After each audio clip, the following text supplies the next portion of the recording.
From Absegami High School, Comcast Sports presents the Region 8 Finals. Hello everyone, with John Vojinik, I'm John Mondelli, and Voj. An interesting night of wrestling ahead. We have a lot of matchups that we saw last year and just last week at District 29. Oh, it's been a great weekend. District 29 has 11 wrestlers left going into the finals, and we're going to have 3 District 29 rematches. We're going to have a District 30 rematch, we're going to have a District 32 rematch, and we're going to have 2 Region 8 rematches from last year. If you look at all the matchups right now on paper, I think 145 is going to be a great one between Becker and Galante. Oh, without a doubt, it was a great match last year. It was a decision, very close decision, and it was really funny. I was talking to Mr. Galante, the father, and he was talking with Mr. Becker, and Mr. Becker said, "Oh, we have a repeat," and Mr. Galante said, "No, not repeat, rematch." Mr. Becker also told me, don't be surprised if we see the same rematch next Sunday afternoon. So that'll be a great match. What are some of the other good matches or great matches we can expect? We have some great matches going on tonight. Of course, CJ Mays is going to meet Nick Bridge from Absegami for like the 4th time in 2 years. And the 2 times they met this year, Mays has won, and he's won by 1 point both times. You're going to have a rematch between Mercado and Mancuso. Jared Mercado, Pittman, Kyle Mancuso, West Epford. That was not a real close match in a final score in District 29, but it was a close match until the final 4 points were scored. You're going to have a rematch with Karis Cooper and Mark Cartel at Pittman and Clearview. That went overtime, sudden death, the tiebreaker. You're going to have Zach Guerin and Alexis Aquino. Aquino lost 1 time this year. That was to Guerin in the District 29 finals. And, of course, you're going to have the rematch with Carmen Leone and Jason Belinsky. Jason Belinsky shocked Ray Lamb, beating by a point, and now you're going to have a district final rematch there. So the sparks are going to fly. Yeah, of course, 13 number 1 seeds advancing. Of course, the big upset in the semifinals was that Belinsky-Lamb match. And, of course, that sets up a rematch of the District 31 final last week between Belinsky and Carmen Leone. One wrestler we want to talk about, Tom Curl, going for his 4th region title. Yeah, very rarely is that done, 4 regional titles. We'll talk about that when we get to that point. We don't want to jinx anybody. But also, more importantly, he's won 4 district titles already. So if he wins 4 regional titles, he's in a very, very unique class by doing that. And, of course, he's a defending state champion. And if he wins the state championship, and we're putting no hex on anybody, but that would be 18 major championships out of 20 tries in a career. And that's just marvelous. That's outstanding. Of course, he's got his work cut out tonight. Chifalalio Butte only has 1 loss coming in. So we're not counting anything early. I mean, it's been a standing room only crowd here for the quarterfinals, for the semifinals, and again tonight. So we're going to see some great wrestling. Hey, we'll have all the action coming up next on Comcast.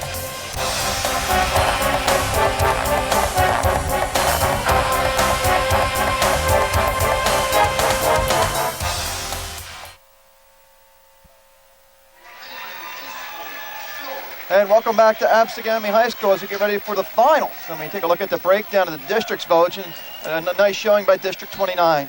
Absolutely, 11 finalists going tonight, tops for all 4 districts here. Surprisingly, District 30, who was dominated by Washington Township this year, only had 2 finalists. And you see Paulsboro bringing in 6 to the finals. Delsey and Absegami, a great showing as well as we get ready at 103 pounds. The number 1 seed, Dave Tomasetti from Washington Township. And goes right to work early. And gets the takedown, takes a quick 2-0 lead over Casey Silk of Mainland. Tomasetti, of course, comes in here undefeated and returning champion. He was 3rd in the state last year. Tomasetti 32-0 this year with 23 falls, 4 tech falls, 4 majors, 96 wins, 9 losses in his career. 1st in the district the last 2 years, 3rd as a freshman, 3rd in the region last year, and 3rd in the state last year. Casey Silk, a senior, 70 wins, 30 losses in his career, 29-1 this year. His only loss was to David Hagel, who came in 4th. David Hagel of St. Augustine, 3-0 Silk lost to him. And Tomasetti is just on fire, already up 5-0. He's just having a fantastic year. We had a chance to see him against Lenape Voj, and he's one of those guys takes no prisoners. And looks like a big 103, but you're allowed to weigh 105, correct? Yes. But he looks like a big 3-pounder.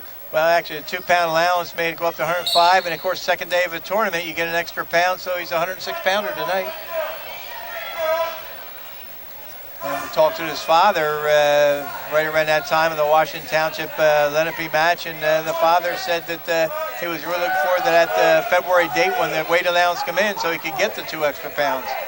So he's cutting a little bit. In control early. Casey Silk wants to play varsity golf at a Division I college after he leaves high school. He's in a lot of trouble here, but he rolls through. Yeah, that's not a putter he has out there. That's a tiger by the tail. Tomasetti, oh my, look at this. Got him in trouble. Oh my, look at that strength. Oh my. 20 seconds left in the period. He's up 5-0. He'll get 3 more back points. He now leads 8-0. And we mentioned the officials on the telecast, and that's Sean Felkins, a rookie in the Region 8 competition, assisted by Joe Henry, the veteran. Oh my, boy, what a first period. 10-0. What a, and it's definitely he's on point. He's on pace for a tech fall here. If you're Casey Silk, you just got to regroup. You know, we saw a tech fall earlier today in the consolation bouts. I think it was Suter, if I look it up real quick. 145 pounds. He won a decision vote. Well, in the first round of wrestlebacks, he wrestled Jack Brown of Pensgrove. He tech falled him 15-0 in 1 minute and 40. One of the fastest tech falls I've ever seen. Wow. We see Rich Fleming on the left, the head coach. Chuck Williamson Jr. in the background talking to Tomasetti, who we have said already this year we think has a real good shot of winning a state title. Right. And his toughest competition's the kid from up Bergen Catholic, and he already dominated him early on. Dominated him, but the other wrestler that he's got to be wary of is Pat Tatalo, one of the triplets from Randolph, who has dropped down to 103. Was between him and his brother, and his brother's at 12 pounds because Pat couldn't beat him, so he had to be the one to drop. Must be a vicious cycle at that family supper table. Sort of like the Strellers from Great Bridge, I'm assuming. Yeah. Second period underway. Of course, Washington Township made it to the Group 4 finals before losing to Absegami, Olympic Conference champs, and there's 2 more points on the takedown. That makes it 12-0. Dave Tomasetti's on a mission. As we said, 3rd in the region last year, but battled back-to-back 3rd in the state.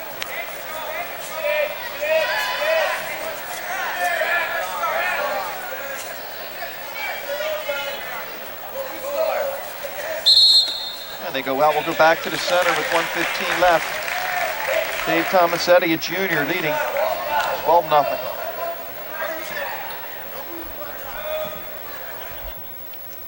Lots of confidence. You can tell a lot of times. And I remember seeing him at Lenape Boats. The kid just looked confident. A lot of times, that's a big factor. He looks like a wrestler big time. He has all that savvy out there.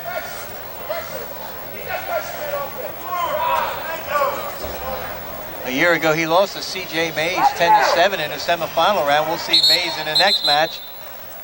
And then Tomasetti come back, take 3rd place by beating Dave Wilcox of Shalik 14-0. And then, of course, as we said, went on to finish 3rd in the state.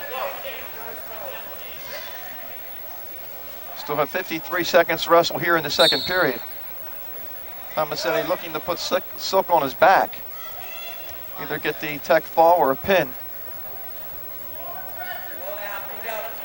And of course, we're going to have an all-star meet, or a senior classic, as they now call it, with Region 7 and 8 against Delaware. And this will be the Region 7-8 103-pounder for South Jersey, Casey Silk. Very few seniors come in at 103 pounds anymore. Ooh.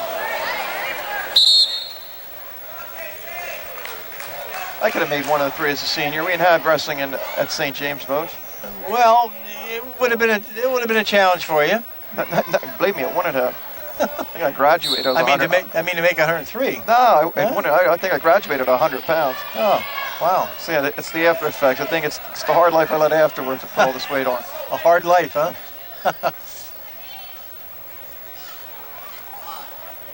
See Tomasetti getting a little frustrated.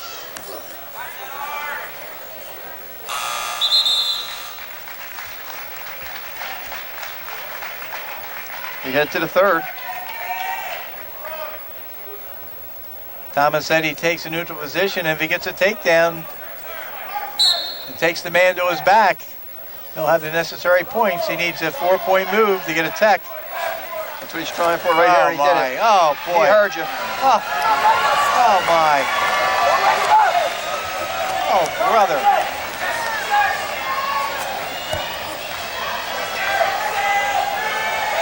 Who carries that confidence into Atlantic City, John? There's your state champion in the red. There we go. 17-0. Wow. Tech ball. In 4 minutes and 26 seconds. Wow. Take a look at the consolations vote. This was earlier. And this was a District 29 dominated weight class. As you see, Brendan Byrne. District 32. Excuse me, District 32. Brendan Byrne of Lower Cape May ends up with an 8-6 decision over Dave Hagel of St. Augustine. And Hagel won District 32.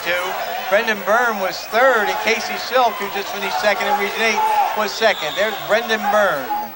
And they did not name that arena after him. No, they didn't. Okay, we get ready for 112 pounds. This was a rematch last year. It's 103-pound final. CJ Mays, who eventually made it to the state finals last year before losing. There, undefeated this year, going up against Nick Bridge. Had a chance to see a lot of Nick Bridge in the last couple of years, Vogue. Now last year, CJ Mays pinned Nick Bridge in the finals at 103 in 3 minutes and 23 seconds. This year they've had 2 dogfight matches. I mean, they've been 1-point matches each time. No takedowns in 2 matches. That's unbelievable. CJ Mays comes in 27-0 this year with 17 falls, 1 tech fall, 3 majors, 3 forfeits, and 3 regular decisions. Well, 2 of the 3 regular decisions were 1-0 over Nick Bridge. 85 wins, 8 losses in his career for Mays. 3 times a district champion, 2 times a region champion, 2nd in the state last year. And his favorite pastime, John? You're not going to let me cheat. Playing basketball. How'd you guess that? I read your sheet. Oh, playing basketball. What's all about that is it coincides with wrestling season. How could a wrestler play basketball? What's this world coming to? CJ, of course, is Clarence Jr. Yeah, Clarence Mays Jr. Call him CJ. Nick Bridge, a sophomore, very talented sophomore, 26 wins, 6 losses this year, 8 pins, 3 techs, 5 majors, 10 regular decisions. Lost to Ivan Wiggins of Sterling by a point, 2-1. Lost to Brandon Stillo of Phillipsburg 4-2 among his 6 losses. There's the first takedown in 3 matches. For CJ. Nick Bridge, 2nd in the districts the last 2 years, 2nd in the region last year, 55-16 in his little career so far. In 125, we'll see his brother, Ryan, who's ranked, what, 7th in the country, amateur wrestling news? 7th in the country. And we talked about Oakcrest before we went on the air about CJ chasing a championship, and of course, we said that state champions from Oakcrest, you had the brothers Bird, Corey and Justin. And then you came away with one from 1969. 1969, Bobby Saraki, wrestled for Art Marinelli, who's one of the chief scorers here at the region level. Mays with the lead. We head into the final 10 seconds of the period. They wrestled twice before, 1-0 and 2-1. And right now, Mays with the takedown, trying to get some back points. Doesn't look like he's going to go do it, and we're going to end the period 2-0. Well, that's more points than that's the amount of points he scored in 2 wins over Nick Bridge. 2 points. I think it was 2-1 and 1-0, Coach. 2-1 and 1-0. Right. So I guess he scored 3. And already 2. Unbelievable crowd here. Oh, standing room only as usual. Jeff Cusack, a marvelous job of putting this show on. Martin Marinelli. Well, they always do. Going back to when Harry Ackerman was the athletic director, back when I used to deal with him when I worked at Comcast, they just do a terrific job here. And Harry Ackerman making an appearance here this weekend on the table clock, was one of the timekeepers. First class operation here. Joe Henry is the referee in charge. The assistant on the mat is Alan Maloney. Both veterans. There's the escape. It's 3-0.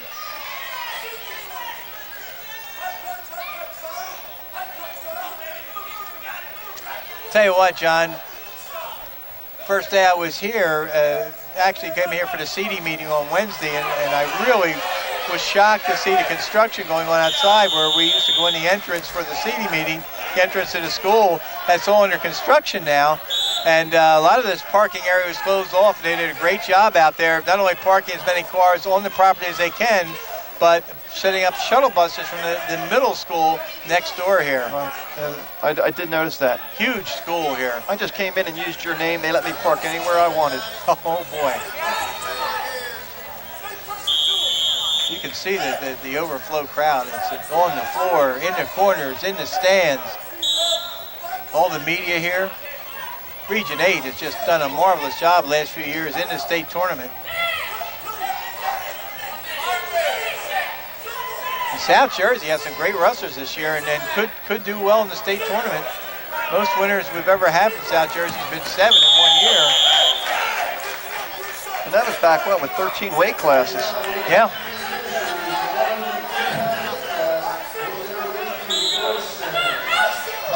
Of course, Bridge had a tough one against Luterato in the semifinals. C.J. Mays defeating Patrick Adair of West Effort. No, wrong there. C.J. Mays beat Adair the first round, 9-3. Then he beat Paul Schlepp of Timber Creek, 16-3 to reach this point. Bridge advanced by beating Vince Lipsy 11-5, and then he edged Luterato of Kingsway 8-5. That 7 state champs we talked about, John, 1989, Ken Harrison and Tom Walsh of Paul VI, Johnny Barcelo of Pittman, Eric Saunders of Overbrook, who's the head coach at Lindenwold now, Chad Cassidy of Highland, Charles Moore of Pensgrove, and Patrick Lynch of Ocean City. Let's take a look at the consolations at 112. Stefan Thompson picking up the win, 6-5 for Winslow Township. Over Paul Schlepp of Timber Creek, who wrestled at Highland last year. Yeah, it's Stefan Thompson, that was a rematch, by the way. Schlepp beat Thompson in the quarterfinals 7-1, so Thompson got a measure of revenge with a 6-5 win. Well, we saw that a couple times. Yes, we did. 3-0 in the third period. Trevor Suter being another one that did that. We'll talk about that when we move up to 145. 3-0, and Mays is dominating the match, really. And Bridge just finds it hard to score on C.J. Mays. 1 point, we're into the third period of the third match between these two this year. The stalling call on top.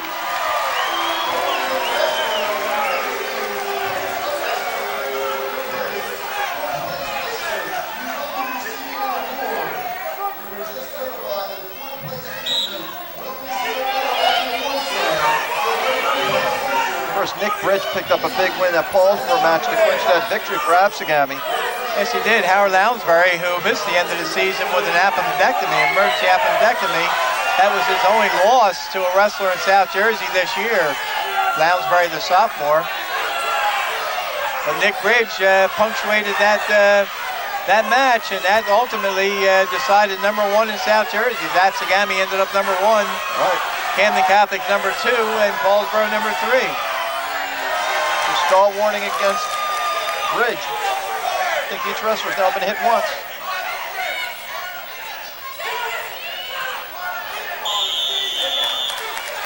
C.J. Mays on a mission.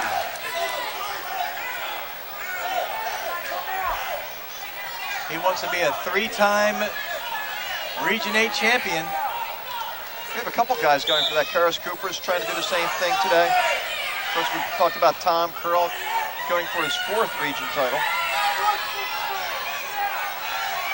And of course, there have been 26 3-time regional champions going into this bout. There's the escape, so Bridge needs a takedown in the final 20 seconds. Each wrestler has been hit, so Mays has got to watch. 3-1, 16 seconds. You don't want to get hit for stalling and then get taken down. You lose the match. That's correct. There's Bridget on the leg. Doesn't have enough time, 10 seconds.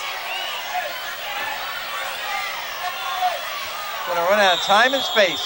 Nice job by C.J. Mays with 4 seconds. Well, you know, it's hard to believe, but I saw an instance like this, neutral position in the Nationals, where a wrestler got a takedown with 1 second to go to win. That's it. Mays the winner, 3-1 final, and that's a 3-time Region 8 championship for C.J. Mays. We'll take a break. We'll come back after this timeout.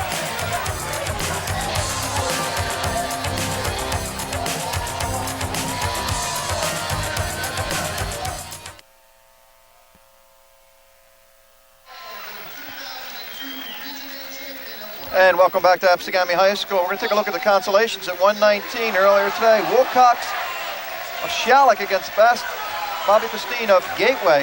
And Bobby Bastine comes in as the number 5 seed. He ends up losing to Wilcox, who come in as the number 2 seed, 9-3, and Wilcox earns the trip to Atlantic City. So we move to the finals. Ryan O'Hara of Paulsboro going up against Eric Reyes of Delsey.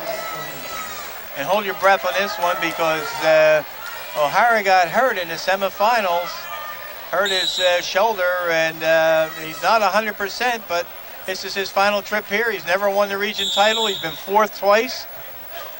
Broke his jaw the 1 year, remember that? Yep. 2 years ago. Got hurt last year and had the injury default in the finals last year. So it's his final appearance. O'Hara comes in with a record of 28-3 this year. A record of 105 wins, 22 losses in his career, and he starts off with a takedown. Only losses by O'Hara this year, twice in the Caldwell tournament to Mario Tatal, one of the triplets from Randolph, 6-5, and Joe Zadamowicz of Kittatinny, 4-3, and they lost to Christian Staler down in the Deep Creek tournament. The Great Bridge wrestler, he lost by a fall to Christian Staler. 2-1. 18 pins for O'Hara this year, 4 tech falls. Eric Reyes comes in with a record of 22-6 this year, 51-10 in his career. He's a junior. Lost to O'Hara 7-0 in the dual meet. He lost to Mike Apollini of Bergen Ocean Township 10-7, and Desmond Wiggins of Sterling 6-5. So quality people that he's wrestled at Reyes. There's a nice job by O'Hara there, fighting off that takedown. O'Hara is the number 1 seed coming in. He opened with a 5-12 fall over Eric LaPierre of Winslow Township. He tech falled Bob Bastine of Gateway 16-0 and 5-53. That's when he got hurt his shoulder. Eric Reyes, the number 3 seed, started off with a 6-4 win over Chris Grusemeyer of Buna. Then he decisioned Dave Wilcox of Shalleck 9-5 to bring him to this point.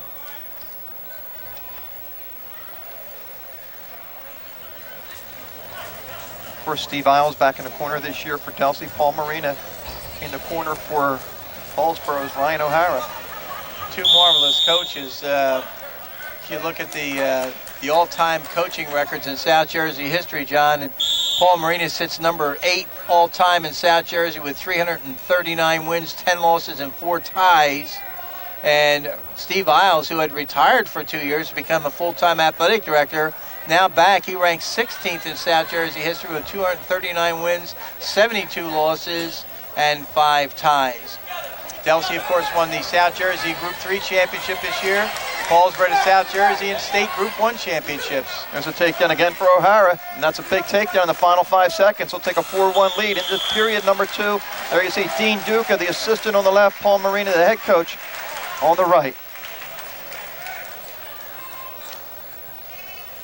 And it's Reyes' choice. He's going to defer. O'Hara will take the bottom. There you see the Delsey contingent, and Isles on the right in the red shirt.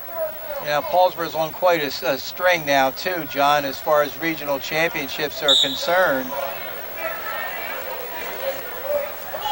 We watch O'Hara, we talked about it all year, how tough he is on the bottom. A lot of times getting 2, like right there, Boach. Yep. Gets 1. Paulsboro's had regional champions, John, all the way back dating back into the 60s. And of course, the one year when they came closest to having that streak stopped, the current Shalley coach, Pete DePaul, won a 125-pound championship in 1994. Paulsboro has 78 regional champions among 54 wrestlers over the history of the regional tournament. Very impressive. Just happened to know that, huh? O'Hara in control, 6-1. That's to watch. O'Hara did not want to go out. Ironically, I talked to him between sessions, asking him how that shoulder was, and he said it hurt a little bit, but he said, I have to wrestle. Never won here, the big prize. Right. But he said he's getting to hate this place. Yeah, I could see some bad luck here. Wants to attend University of Pennsylvania and wrestle, and he loves the run. Of course, the University of Pennsylvania is doing very well in the NCAA ranks. They're ranked number 8 in the country. They're a big-time program now.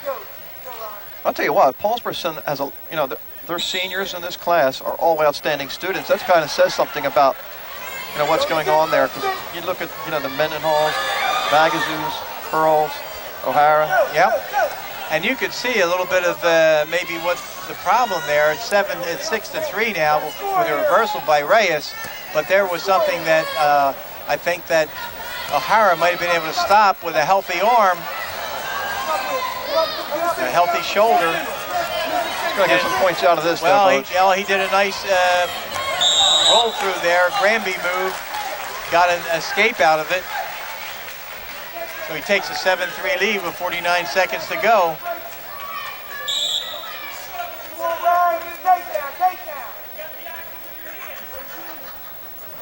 What makes him tough on the bottom? Is it just that he's so active? I mean, everybody can beat him. It's just seems like you can't tie him down.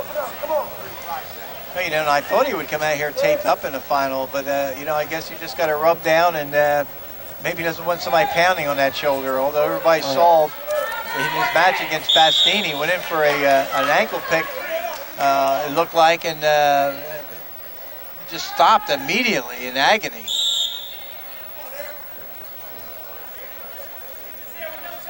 A 7-3 lead with 20 seconds left in the second period. Just saw Jimmy Gorman walk by. Jimmy Gorman used to be the coach of Washington Township years ago. An old Paulsboro High wrestler, graduated in 1958. Around your age then. Oh, nice move by Reyes at the buzzer though. Reyes will start on the bottom, start the third period. Of course, a nice tournament for Delsey tonight. Oh, they've had a tremendous tournament.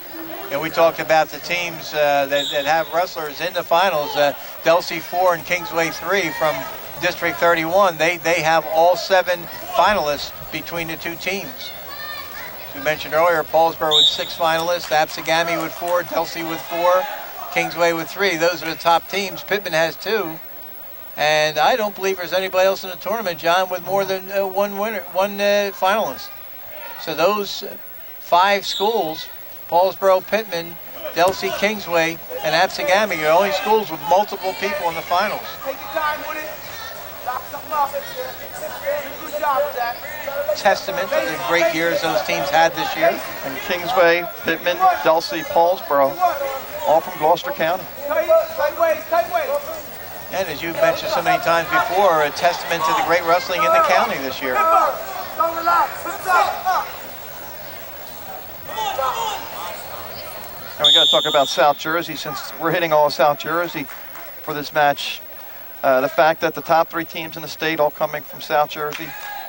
Yes, and I'm sure that's the way it'll be on. They have a meeting this week. Sunday of this week, right. And that's going to determine through the Wrestling Coaches Association in the state. You see an escape by Reyes. Al Maloney is the official in this match. Orville Wilson is the assistant. It's now 7-4. Might see a stalemate here. Or both wrestlers hit for stalling, you tell me. Well, a stalemate. We're more apt to call a stalemate in that situation. 57 seconds to go. Of course, Al Maloney, we talk about regional champions. He was a multi-time regional champion for Edgewood High School.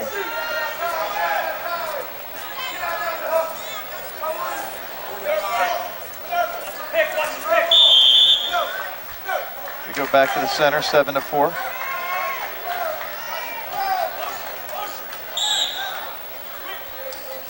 O'Hara taking a shot. Reyes is going to have to start taking the shots, folks. He needs some points. Well, he's got to take the chances. O'Hara can be more the defender at this point. O'Hara just goes in and ties him up. Maloney, the official, one of those wrestlers we talked about winning 3 regional champions, a 98-pounder in 72 and 73, and a 101-pounder in 74. There's the takedown for O'Hara. He now leads 9-4. 16 seconds left.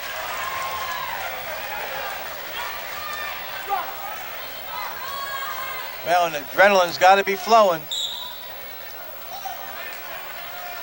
That's potentially dangerous, I thought. Well, Reyes slips it. 9-6. Reversal, 9-6. And all O'Hara has to do is lay there.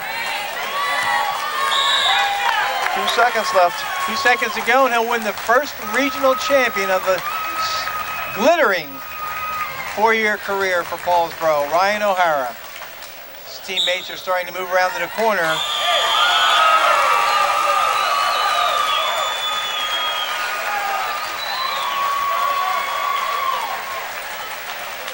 There they go. Good sportsmanship. Something happened there originally. 9-6. There you see Paulsboro with everybody in the finals, just waiting for O'Hara to come over.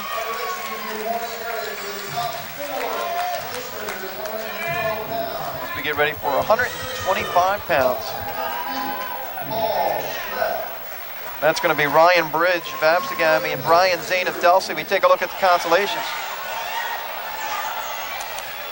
That's Tony Crespo of Vineland working against Mark Pfeiffer of Overbrook. Tony Crespo in a red uniform, so Pfeiffer's in control there. But Crespo ends up winning that bout 13-9. Crespo the number 3 seed. And what you're going to have is number 1, number 2 in the finals as seeded wrestlers, and Crespo is number 3. So the seeding come out true in this weight class.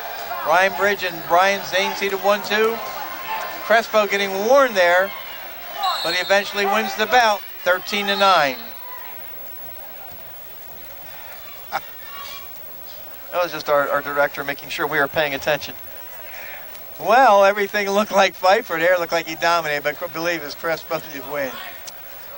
This is Ryan Bridge and Brian Zane. Ryan Bridge, a junior, 32-0 this year, ranked 25th in the country as we heard the introductions. 15 falls, 5 tech falls, 3 majors, a very aggressive wrestler. And a takedown with a 2-0 lead. 95-9 in his career, a 3-time district champion already, a 2-time regional champion already, 3rd in the state last year. Ryan Bridge, a marvelous career going at Absegami. Brian Zane, a senior, 27-3 this year. He lost to Ryan Bridge by tech fall earlier in the season. He lost to a wrestler from Jackson by a fall, and he lost to Asensio from Buna by a major decision. 91-29 in his career. 12 falls this year. Likes to play wall ball with Wilson. Did you know that? No, did not know that. Interesting fact. Did not know that. Of course, Ryan Bridge won the Beast of the East this year. Last year, of course, in his tournament, Brandon Becker was a Beast of the East champ. And of course, I think, didn't Lee Black, he won it when he was at Absegami. Yes, he did. Ryan Bridge, the number 1 seed coming in. He beat Mike Simone of Hamilton by fall in 320. Tech falled Mark Pfeiffer of Overbrook 18-3 and 454 to reach this point. Brian Zane, the number 2 seed, beat Anthony Badaracco of Buna 7-4. And then he went overtime to beat Tony Crespo 9-7 in overtime. He had to get a takedown near fall late to tie, and then he got a takedown 30 seconds into the overtime. 4-1 lead, 42 seconds left in the first period. All Ryan Bridge. Just a junior. Here's another kid. It seems like we've been seeing him forever. He looking to let Zane go. Comfortable on his feet. That win by CJ Mays, his 3rd regional championship, gives Oakcrest 18 regional championships over the years, starting with Lou Ware back in 1967. So they've had 18 regional championships from 15 wrestlers.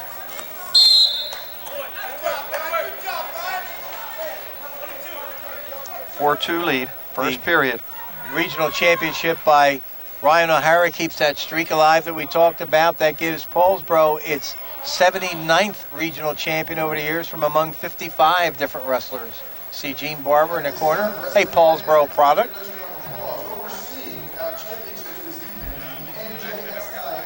Of course, Boyd Sands here is just getting introduced. And a smattering of applause from the audience. Joe Monteleone, the public address announcer, wanting the crowd to give it up for Boyd.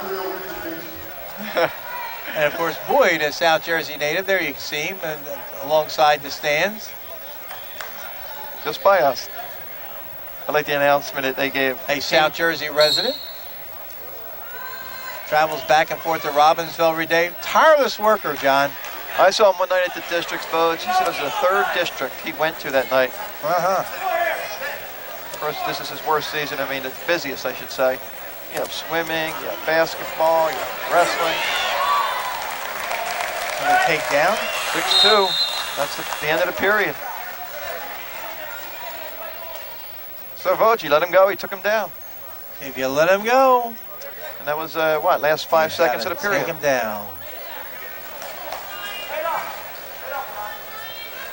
And you look at this Absegami team who's going to end up #1 in the state, Group 4 champs, and what they did in the Group 4 playoffs was unbelievable. Well, they came from last. I mean, they were the last seeded team.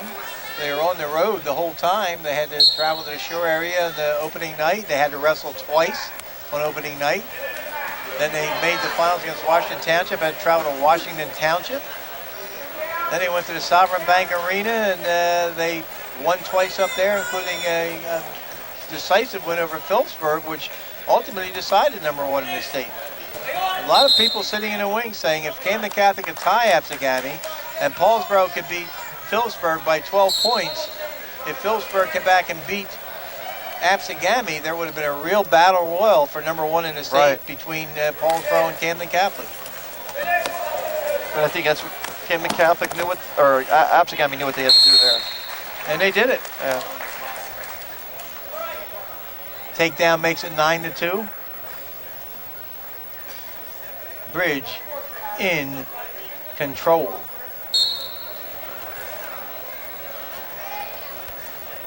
Lets him go again, 9-3. And of course, Bridge having his sights set on a state championship this year, and Absegami's had a few. Labe Black, who's now at the University of Buffalo, redshirting this year, had 3 state championships. Vinny Levin, Johnny Martin, the late Johnny Martin, and Sean Scannell, who just finished up a career at Ryder last year and was an assistant there this year. Another takedown. It's now 11-3. Orville Wilson, the referee in this match. Sean Felkins, the assistant. Orville, an administrator in South Jersey, in a high school. Was at Burlington City. I'm not sure if he's there anymore.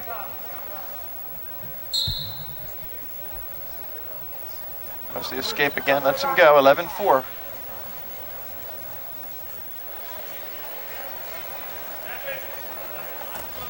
There it is, there it is, there it is, there it is. Just watch Bridge. He's so physical. Put him down, put him down. Look at your side. You know, you can tell the championship wrestlers, John, because they have such an air about them. Their confidence just permeates from their bodies. Or as some people would think, it might ooze from their body.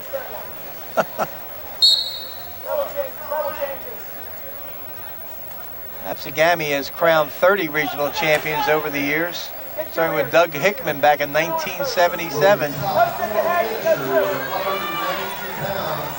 They could add a few tonight. Well, I would say they're favored here. They're favored at 89, and they have Ryan Goodman going. Who's the #1 seed at 52. Yeah. So before tonight, 21 different wrestlers had accounted for 30 championships, and if Ryan Bridge wins here, it'll be 31 regional titles, but still say the same number because he's been a 2-time champion already. We have an injury time. No injury times allowed. We're on a strict budget tonight. Yeah, we got started early tonight, Boj. I was looking to be home or Maybe hitting a local establishment on the way home to eat. Well, I certainly figured that. Don't anybody think I'm drinking and driving. See Dolph Hawk in the corner also in the black shirt. Patrick Lynch hiding behind there somewhere. You kind of see Patrick, you see the muscles bulging. And the goatee on the chin.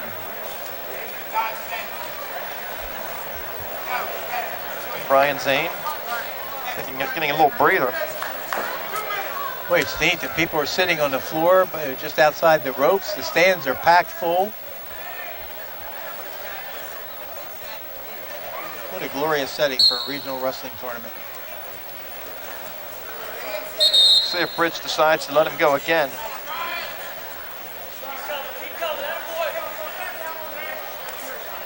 And he is.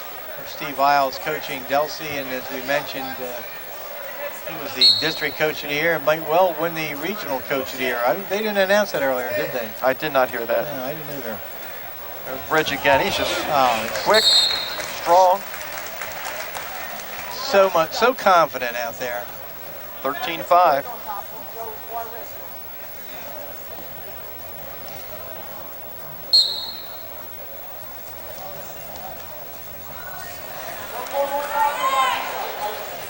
There's another escape. It's now 13-6. All Zane's points coming on escapes. Rather methodical match by Ridge. He's out. We'll go back to the center. Minute 30 left.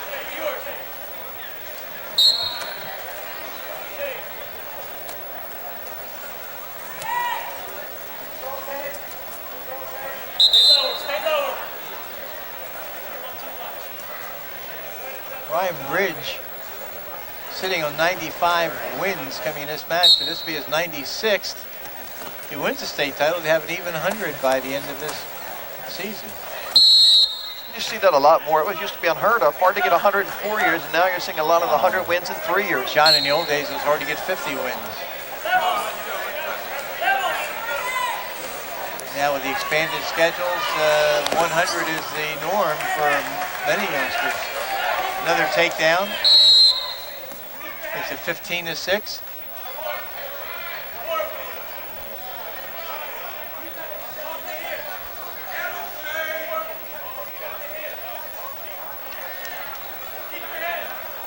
Gonna let him go again. Nope. Now he does. 15-7.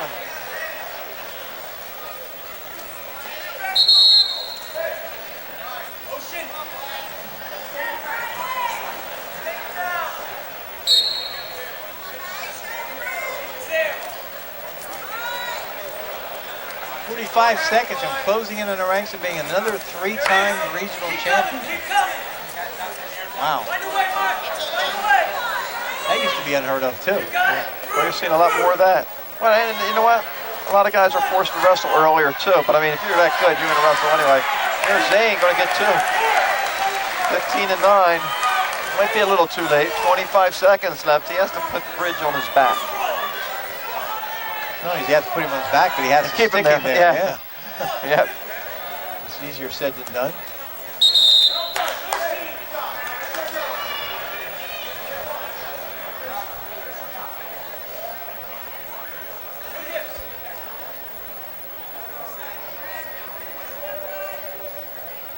Caution on Delsey. Caution, yep.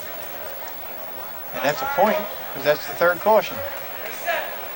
You get 2 free ones. Right. And everyone after that's a point.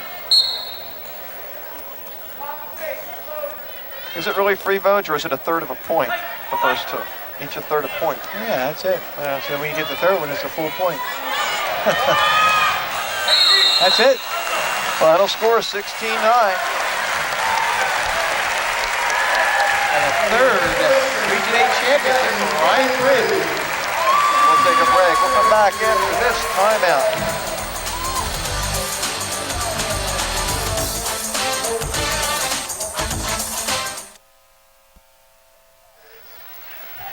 Welcome back to Absegami High School. There we see consolations at 130 pounds. And Chris Fredericks of St. Augustine with the big win over Rob Lawless.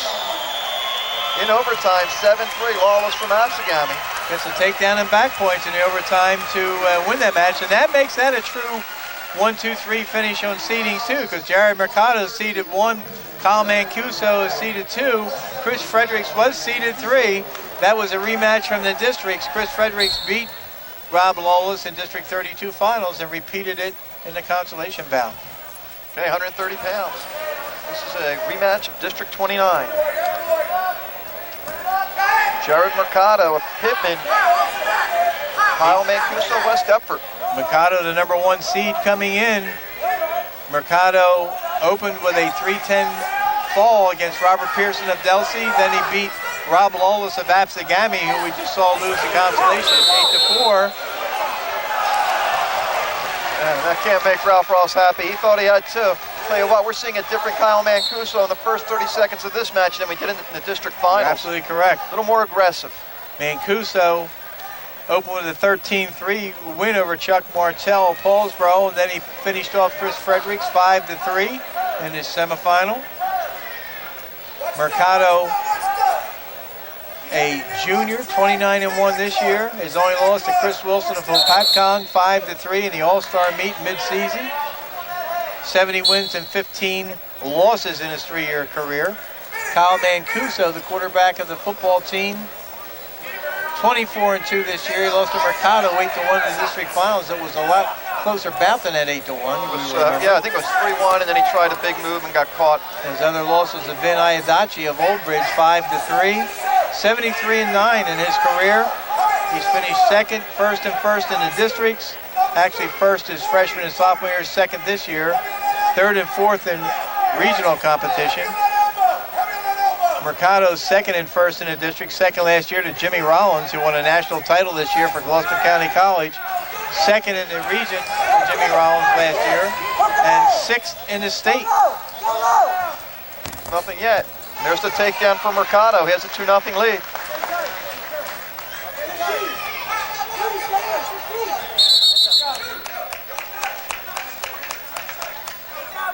Last 15 seconds of the period, Mercado gets the takedown, 11 seconds to go. Those late points can kill you, John. A great ride for Mercado. His freshman year was 8-8. Then last year finished 6th in the state. And the only person that stood in the way from him winning a district or regional title last year was that Jimmy Rollins of West Deptford. Remember last year, District 29 owned 125 pounds with murder. Rollins, Mercado, and Smith. Yeah. And then it ended up they finished, what, 3, 5, and 6 in the state? 3, 5, 6 in the state. Jimmy Rollins finishing third. Jeff Smith meeting Mercado for 5th and 6th in the state and beating him. Neutral for Mercado to take a 3-0 lead. Takedown from Mercado to take a 5-0 lead. Oh, brother.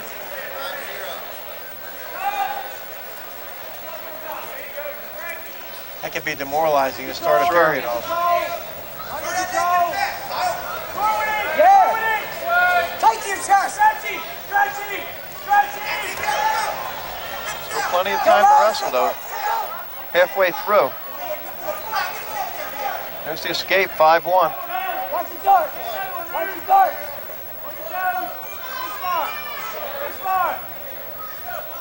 Pittman's only had 4 regional champions in their history of their school, John. It's a young wrestling history at that school. But Matt Lauk was the first in 1979. John Barcelo in 1989 when he went on to win a state title. Scott Siebert in 96. And Jason Mercado, Jared's brother, who's now wrestling for Brown University in 1998. Another takedown. It's now 7-1. So they produced a couple state champs also.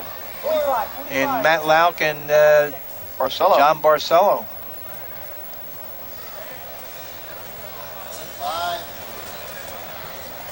Pittman's coached by Wayne Marshall.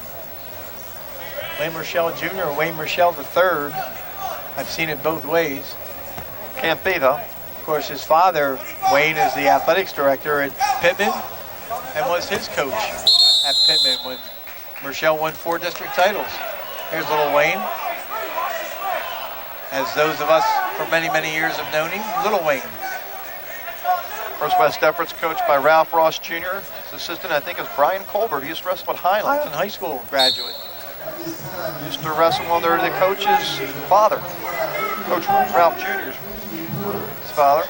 Who is now the principal at Timber Creek High School, and Rob Malofsky, who Ralph Sr. coached at Highland, is the athletics director there.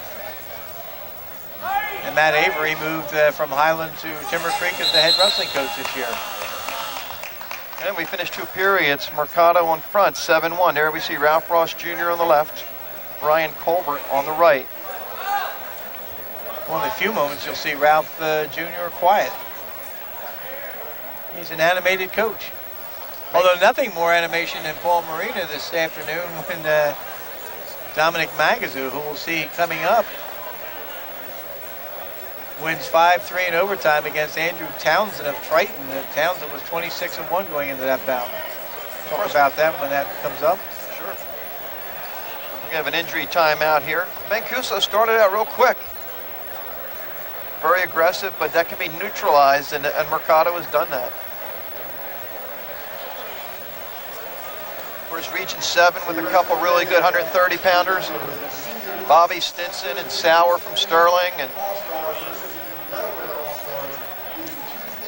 yeah, interestingly, they're making an announcement now about the Seniors Classic All-Star meet that's coming up. We're going to do that on Comcast, are we? There's a good chance we'll be there. How about that? Well, we haven't got any confirmation, I guess.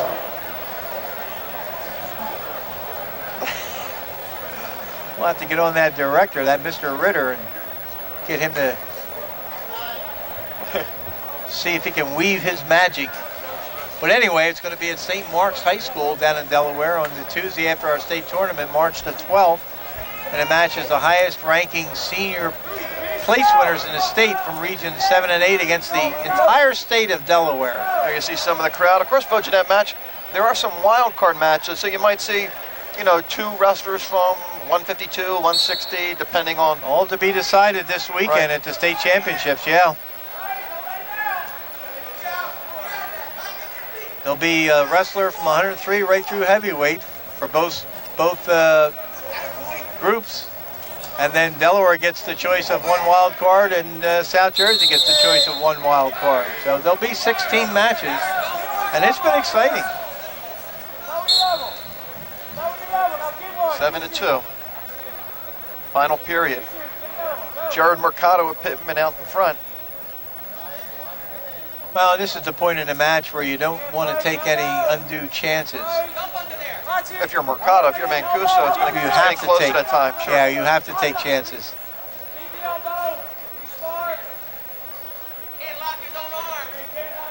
We're walking around, John, you just see so many faces in a crowd of people who've been around wrestling for so many years.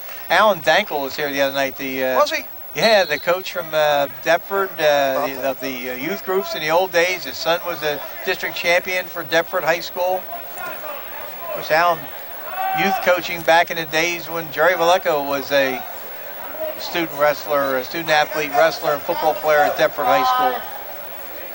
Mr. Dankel. We'll see Jerry Valecco's son a little bit later. 45, Kyle, 45. A chip off the old block. Go ahead, go with something. Mercado trying to grab the leg.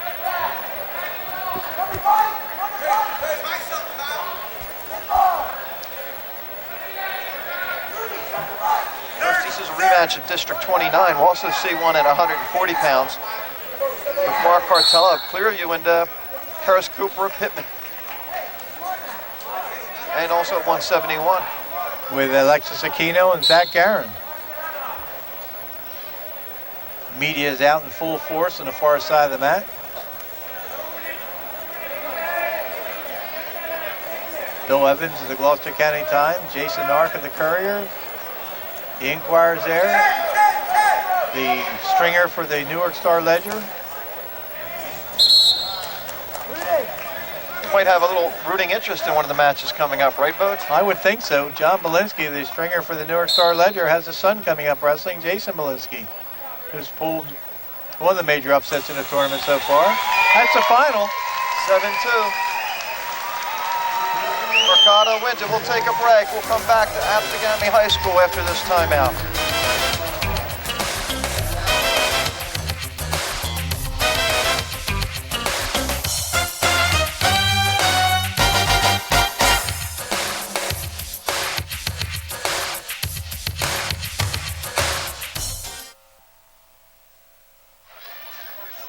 And welcome back to Absegami High School, 135 pounds. Don Fish of Delsey going up against Dominic Magazoo, the 3 seed out of Paulsboro. And Fish has Magazoo in lots of trouble early. Big trouble, big trouble.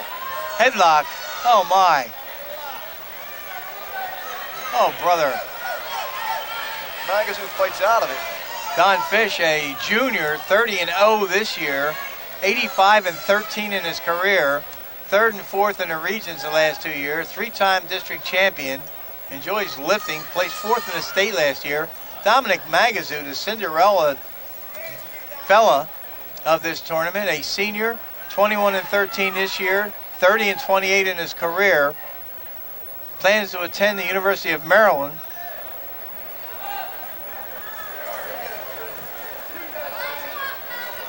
He was the district finalist in District 29 and lost by fall to Everett Moore of Clayton. Fish got here by beating Bobby Flagel, Tech Falding of Absegami, 222, 16-1. Then he Tech Fald Eric Larson of Pittman, 22-6 and 544. Magazoo, the number 3 seed, had a 5-3 overtime win over Andrew Townsend of Triton, who was 26-1 entering the tournament. Then Magazoo pinned Cheney Brewster of Washington Township in 302. Brewster was number 7 seed. So Magazoo, the number 3 seed here in the finals. Ricky Wilcox of Buna, decision Eric Larson of Pittman, 7-5 to claim 3rd place and earn a trip to the state tournament. But this is the number 1 and number 3 seeds. The likely number 1 seed, Don Fish, and the unlikely opponent, number 3 seed, Dominic Magazoo. Once again, we're in trouble. 6-1. Without a question, Fish is just having a marvelous year. And Magazoo, just a tireless worker. Fact is, his work ethic, in my opinion, is what accounted for the wins over Andrew Townsend and Cheney Brewster.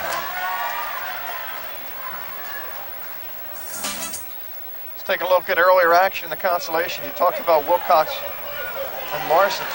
That's Wilcox getting a takedown there, and he ends up winning that match 7-5.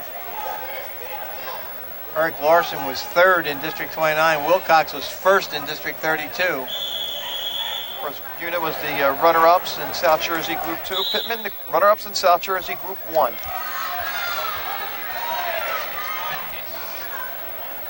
To go back to live action. Red and red. You like that? Or you think the lower seed should wear a different color, a different uniform? Magazoo on top to start the period. Fish with the escape. It's now 7-1. Donnie Fish, as we mentioned, undefeated this year, 30-0 going into this match with 17 falls, 8 tech falls, 2 majors. Very aggressive wrestler. 85 career wins, and he missed a couple matches his freshman year, didn't he? Yeah, and he's one of those guys that you heard about when he was in 7th and 8th grade. Yes. You know, once in a while you hear those legends of the kids and the midgets. He was one of those. Living legend, which could have hindered him a little bit his freshman year. So much was expected out of the youngster coming up, and needed some time to clear his head. Oh, he's just marvelous. Look at that move. Takedown, escape. Right to back points. Right to back points. Oh, my. Switches to a headlock. Uh-oh, this is curtains. Oh, my. Oh, my. Plenty of time, 55 seconds. There it is. 53 seconds left. In the second period. All right, make it 3:07. 3:07. Getting good at wrestling, Matt.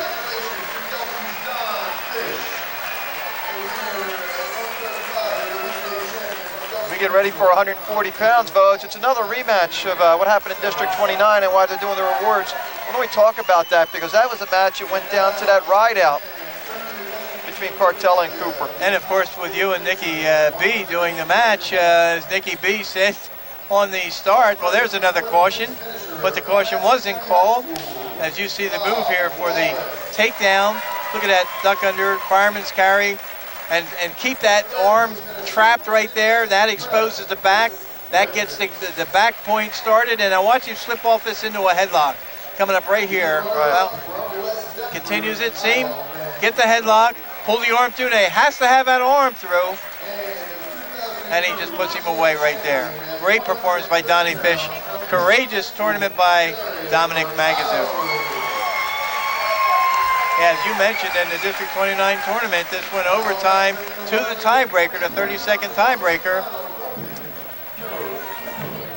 Cooper ended up winning, but here's the consolations. Mark Barber of Kingsway, Tyler Tisdale of Washington Township, and Tisdale with the win, 4-1. Gets a takedown there right on the line. Tisdale, as you mentioned, the number 3 seed, again making us a weight class where 1, 2, 3 seeds are going to be the final 3 spots. Tisdale gets the 4-1 win. Curtis Cooper, 17-1 this year, a late start because he transferred and had to sit out the first 30 days. On the whistle, there's a lot of fans thought maybe he jumped the gun there, but he gets a takedown. He is lightning quick. Yes, he is. 17-1, his only lose was to Walter Hessert of Haddonfield, and I believe that was up a weight. Might have been up 2 weights. I believe it was at 52 when he first came back. Yep. 4 falls, 4 techs, 3 majors, 2 forfeit wins. First in the district the last 2 years, second as a freshman, first in the region the last 2 years. Well documented that he was at Paulsboro the first 2 years of his career and is now at Pittman, living with the Mercado family. His opponent, Mark Cartel, a senior, 25-2 this year. Lost to Joe Galante of Ocean City 3-1. He lost to Cooper 4-3 in that tiebreaker overtime, the double overtime. Mark Cartel was a 4-time District 29 finalist, finishing second 3 times and first in 2001. It's like that Mark Somm of Glassboro. Yeah. Third in the region last year. Aiming to go to either the University of Maryland or Drexel to be an engineering major. Loves lifting weights and fishing. One of your favorite pastimes, isn't it? Fishing? Fishing? Nah. Fishing for answers? Fishing, you know, it's like go to a nice restaurant, order lobster. That's That's the extent of it. That's fishing for me. Well, we're 2-1 in the first period with a little over a minute left.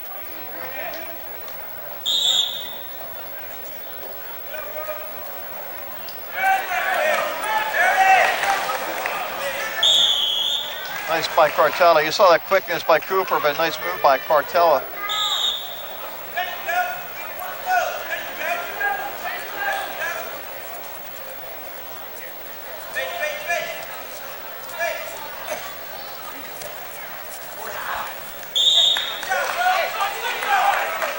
Every number 1 seed is won so far, John.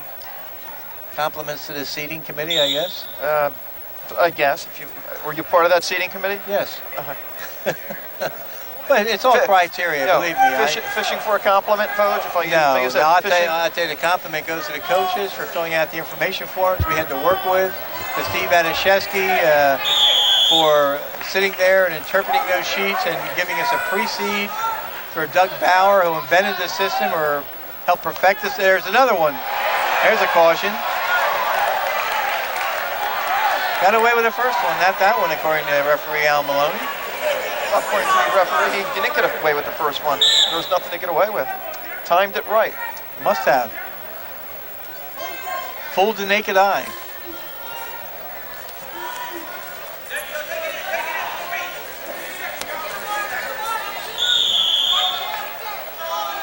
Coach, you've seen Cooper now. This is the 3rd year. What's his strength? Is it his quickness? Well, his strength, yes, absolutely, positively. His strength is being on his feet, the duck unders, the singles. He's very, very quick, very agile. But he's got to be careful because those cautions can come up and bite you. He's had 1 caution. You know, you get the first 2 free, the 3rd one starts costing you. And stamina is another big thing. I'm sure he was working very, very hard before the season started. He's very, very hard to hold on the mat, too. Very good on his feet, very hard to hold down. He has the 2-1 lead.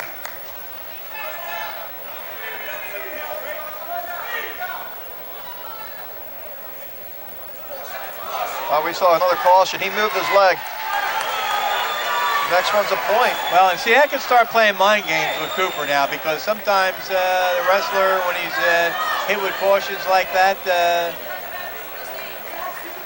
starts to think, and that could slow him up too.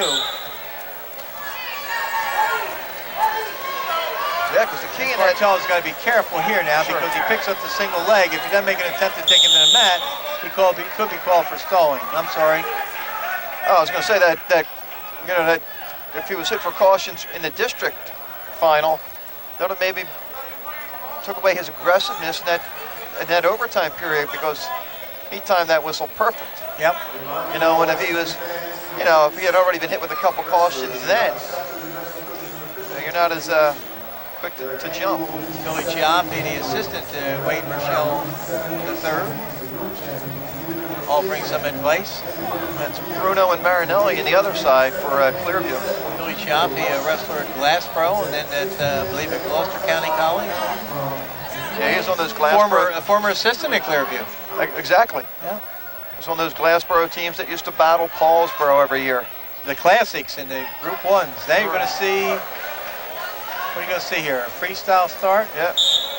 Okay, gives him a point, huh?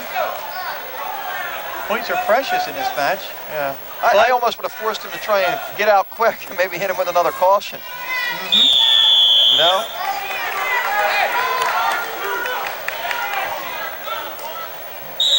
Of course, as we mentioned, holding Cooper down is an enormous task in itself. Yeah, Voach, but if you've already been hit for 2 cautions, let him try and escape on the whistle. And if he doesn't, and if he there's does no caution, then you just let him, right? And if not, you just let him go then. Caution and a point, yeah. Lundell, you're becoming an expert at this. That's scary. I don't know about that. You're helping me a lot, Voach. They help me in the truck. They whisper in my ear. Well, that's because they're paying attention, listening to everything we're saying. My job's to fill in for like the 2 minutes out of the 3 hours we're on the air that you don't talk. I'll be quiet. I'm just joking. Oh man. Nothing yet? Nothing.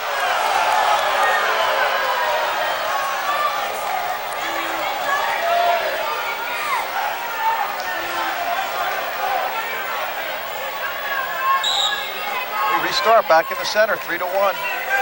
1 minute left in the second period.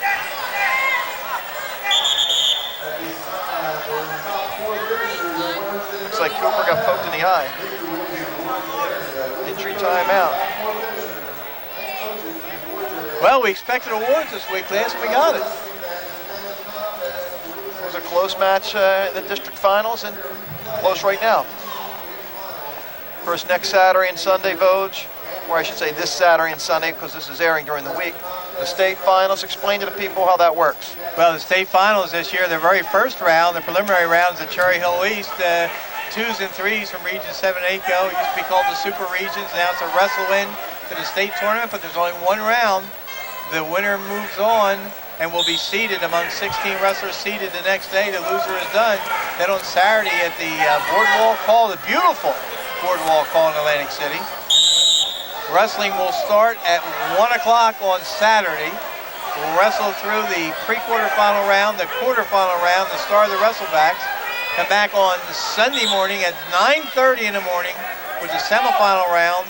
Continue wrestlebacks, wrestle for 3rd and 4th, 5th and 6th, have a breakdown to one mat, and the championship finals, 14 championship bouts, start about 2:30 in the afternoon. Really looking forward to it. It's beautiful in the Boardwalk Hall. Every seat's a theater-style seat. Not a bad seat in the house. 3-1. There you see the clock in the corner. Cooper with the only takedown early in the first period. Any intentional escape in this period to given to Cooper, so it's 3-1.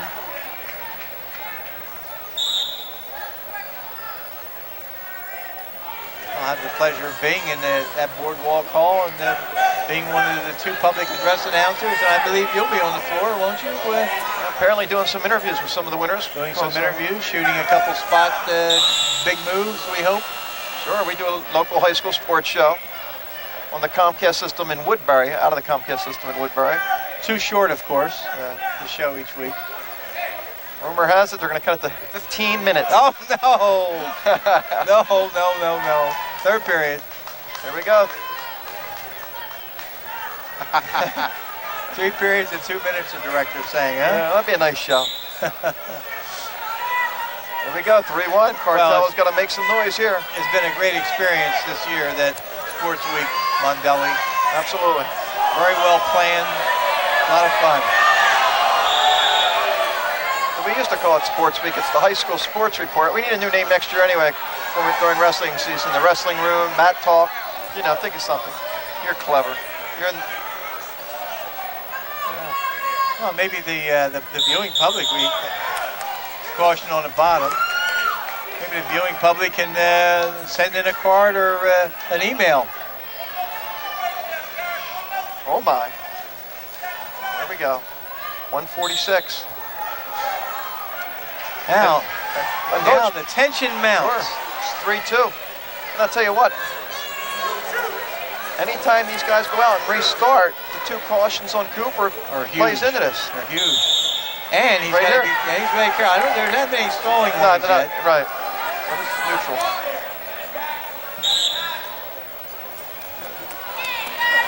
There's the quickness of Cooper. That's that strength, that's quickness.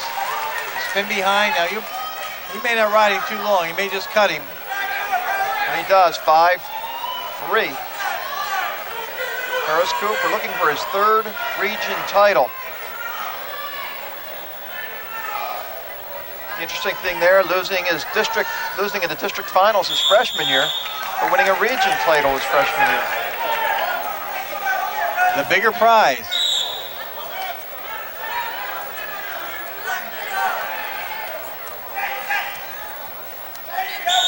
Very difficult to take down, very wiry.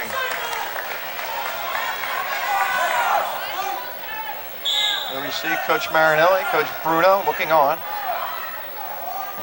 The huge crowd. Sure. A well-behaved crowd. Wrestling aficionados in the building. Absolutely. Everyone's an official, I think.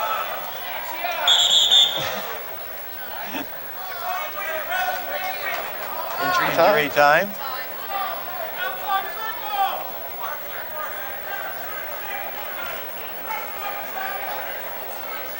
Of course, 2 injury times, the wrestler gets his choice. I think this is what, each one has 1 now? Or is I this believe each one has 1. The injury time for Cooper before it goes to the eye. So there's 1 injury time apiece. If somebody else takes an injury time, the opposing wrestler will get his choice of where he wants to start. Only 40 seconds to go. Cartella needs a takedown big time. He's trailing by 2 points.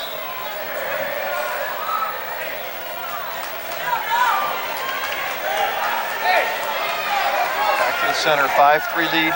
Cooper with 2 takedowns in this match.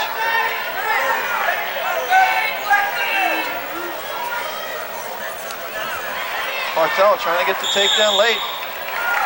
Cooper does a good job of fighting that off and getting strong. His legs are so fast, so quick.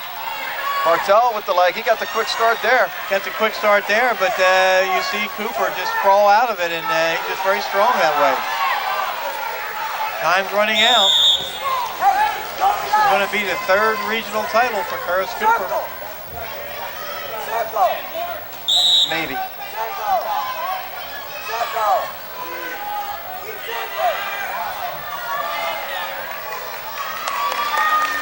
Now you can say it. Regional champion for the 3rd consecutive years. Curtis Cooper of Pittman. 5-3 win. He put up the 3 fingers, he knows. That was a war. We'll take a break. We'll come back after this timeout.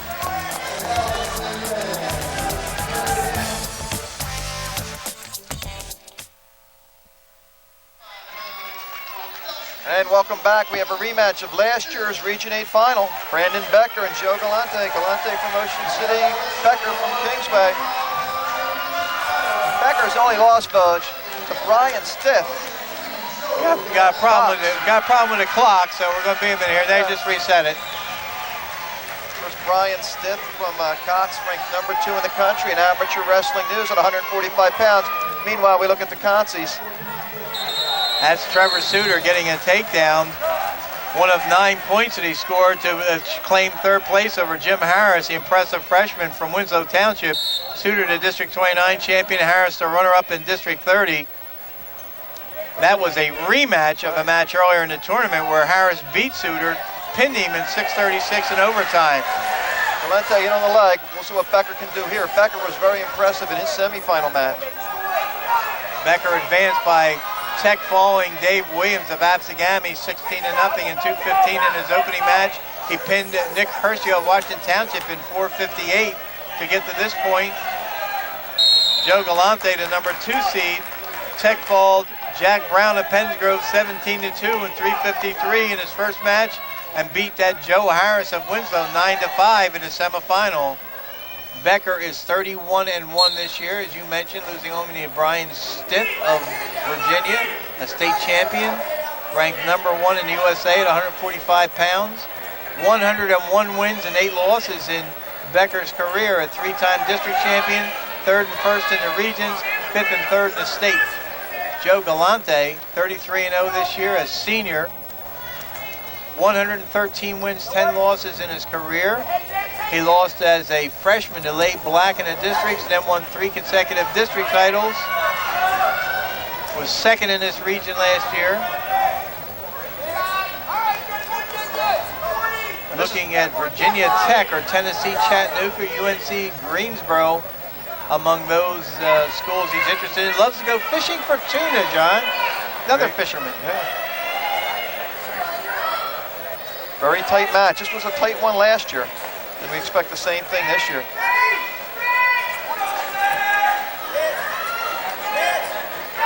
course, if you look up north, there's a wrestler from Del Barton. There's Weber from Kittatinny. Galante, Becker. There's some great competition out there. You know, we say every step of the way they take now. No time for guppies now. The tank is full of sharks. Scoreless first period. And let's see who gets the toss here, because this could be ultra important down the line. Becker gets choice. He's taken down. That's the smart move. As we've mentioned many times, that very first point scored, regardless of how it is scored in a match, is going to determine choice in a tiebreaker if it gets that far.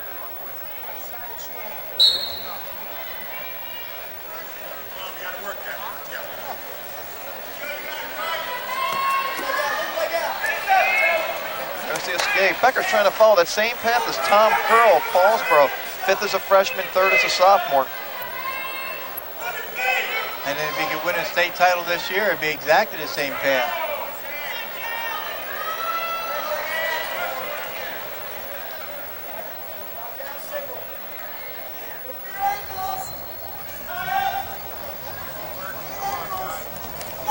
Becker trying for the takedown. He's trying to lift Galante up. Nice move by Galante, fighting that one off. Now Becker trying to bring him back, and they go out.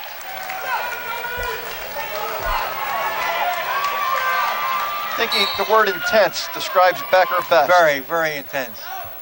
Kingsway's had 8 regional titles over the years. Eric Holmes, Brian Yates, Lou Torado, the father of Lou Torado, who's wrestling on the team this year. Joe Harry, Matt Hoover, Brandon Becker last year. Those are their regional champions.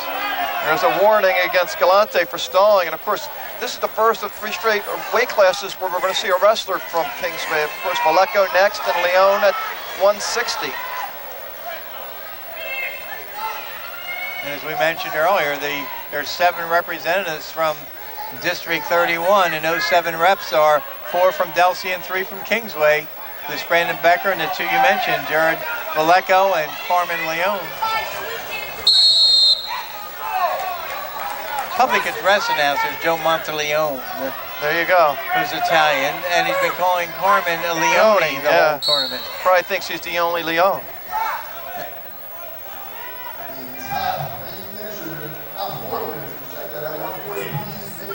Of course, we grew up down here calling Tony Gentile and Jimmy Gentile. Up north, they call him Gentili. Oh, man. There he said he's in. He's going to get the 2? No. No, he called the aggressive wrestler Brandon Becker for his knee being on the line. If you see a replay of that, I don't know. Of course, the Ocean City crowd's yelling slam.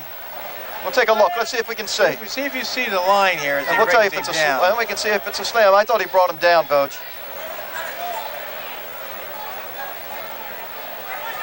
It's coming up right here, right here. Well, that's very, very, very close because his knee was touching the line. Let's see if we can rack that up again. We'll try and freeze it as soon as they hit. We'll see if we can rack that up again and take a look. That was close. Very, very close.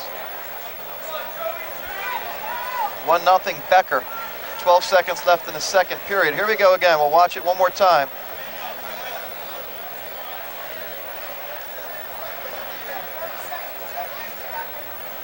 There's the flash, some pictures, some camera shots. That looked like a point to me, Voge. Looked like a takedown to me because all the supporting points of the wrestler executing the takedown were inside the line. Of course, the refs didn't need 2 replays to see that. I didn't have a chance to see 2 replays. No, they did it in a hurry. You have to call it instantaneously out there. They get a stalling warning. Both wrestlers have been hit. Yep. Period's over, 1-0. Both have been warned for stalling, so we head into the third period with a 1-0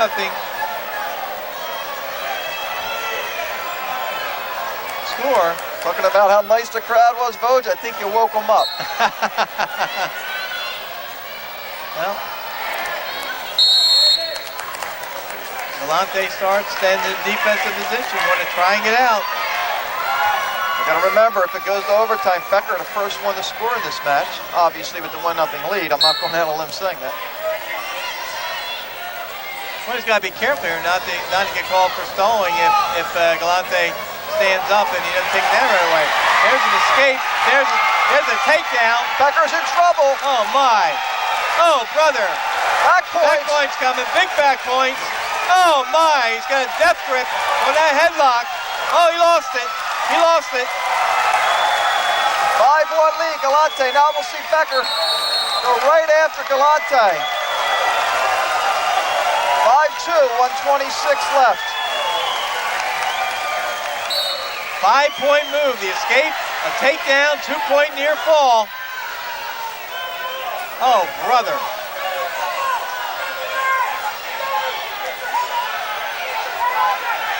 A stalemate situation. There we got it.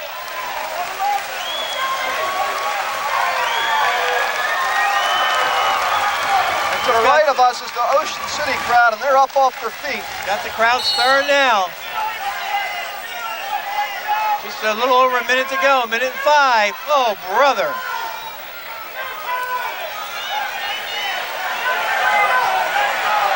They're trying to just pull up. We're going to see another stalemate. 56 seconds. Oh, my. That moves 2 points at the end of the second period. It's going to be costly, Voge. Instead of a 3-0 lead going into the third, it was only a 1-0 lead. Yep.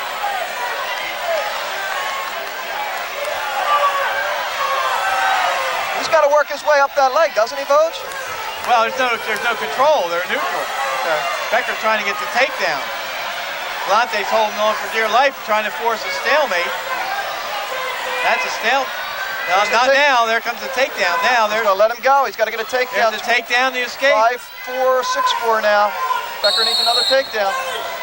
23 seconds 23 left. seconds. Becker, he's got to go for broke now. Both wrestlers have been hit for stalling.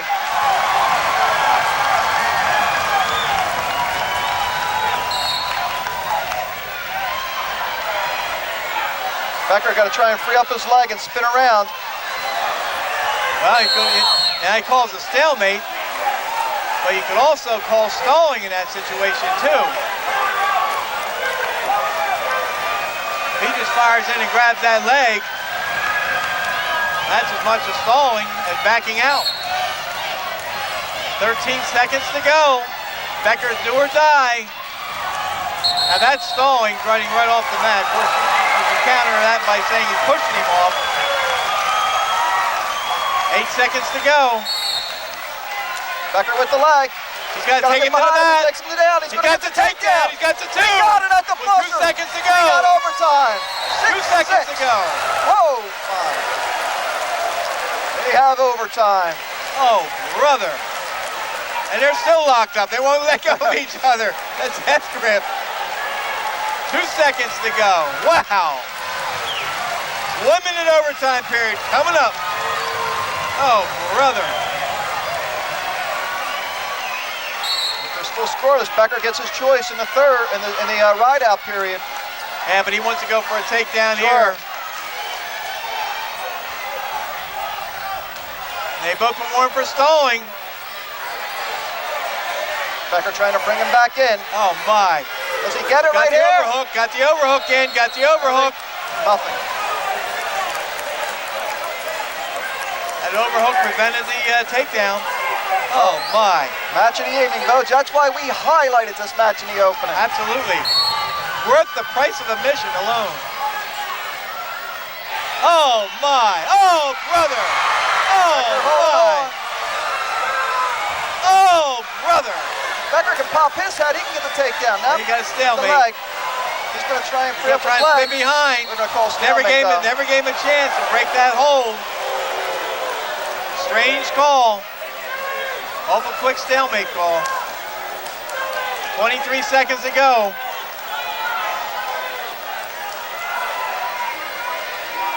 Oh my.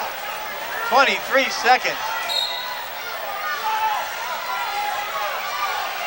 Hey, Galante's got to take the shot because Becker's going to get the choice in the sudden death. Right. 10 seconds to go. Galante tries to spin out. Oh my. Well, I can guarantee you one thing, Vogue. We won't see a freestyle start. 4 seconds to go. Yeah, you're absolutely correct. Oh my. Why the first point is important, Vogue. Absolutely. Oh, brother. Here we go, 30 seconds. Overtime, sudden death. 30 seconds. Got to fix the clock. It won't set automatically. Got to run it down to 30 seconds. Gives everybody a little breather. Overtime. It's either going to be a ride out for the win or a penalty point or an escape for the win. Becker's choice. Or a reversal. Or reversal. Any kind of point scored. Right. Marvelous match by both wrestlers.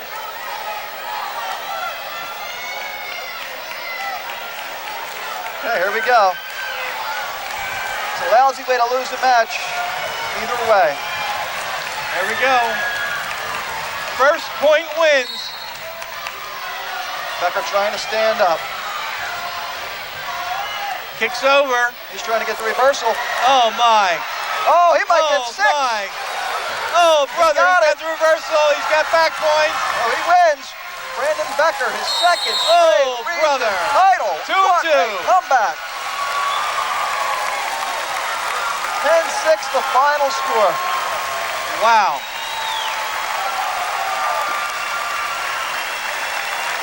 A rematch of last year's Region 8 finals. Exactly built up to what it should have been.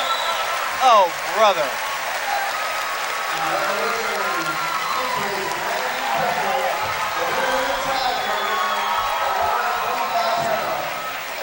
Well, it's gonna be hard to top that one, Vogue.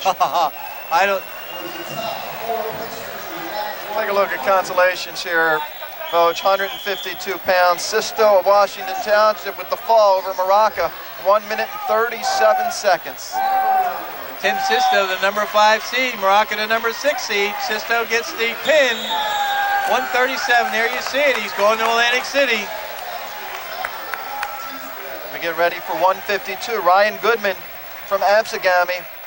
As we take a look at some of the crowd. Looks like the Paulsboro crowd, Vogue. I mean, you shoot the camera in this crowd tonight, it's a good chance of getting Absegami or Paulsboro when you get the shot. Absolutely. Oh boy, look at that crowd. Boy, they got their money's worth in that last bout. Of course, Ryan Goodman wrestling at Absegami, wrestled last year for another school, finishing third, I think, in this tournament. Middle Township last year. He was second in the district last year, third in the region, 7th, 8th in the state. Ryan Goodman, the number 1 seed. He comes in here 31 wins, 3 losses, 13 falls, 10 tech falls, 3 majors. He does have 3 losses this year.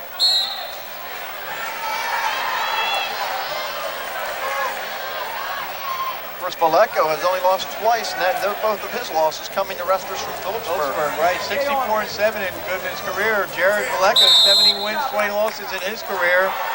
Second in the district as a freshman, first the last 2 years, second in the region last year. He lost to Dave Post and Justin Kohler, once in a dual meet, once in a tournament. 26-2 with 19 falls, 2 check falls. Of course, Vallejo's father, Jerry, a 2-time state champion for Deptford. His Uncle John is 1-time state champion. His brother Andy, an outstanding wrestler at Kingsway at one time. Yes. Now where, Pittsburgh? Now Pittsburgh. He was the hammer in the Kingsway lineup. This is the sledgehammer. Goodman's losses were a couple up in the Beast of the East. The wrestlers ranked number 1 and number 3 in the country, both by decisions. His other loss to a wrestler ranked number 2 in the state. Goodman got here as the number 1 seed by beating Nino Palomini of Paulsboro by tech fall 15-0 in 4:47. Then he eked out a 2-0 win over Tim Sisto, who we saw finish third for Washington Township. Jared Vallejo, the number 2 seed, tech falls Bill Jacobs of Hamilton 17-2 in 5:37. And then tech falled Mark Maraca of Clearview 16-1 in 4:16. Both wrestlers have the capability to score big points. Goodman on the takedown. He's got 2.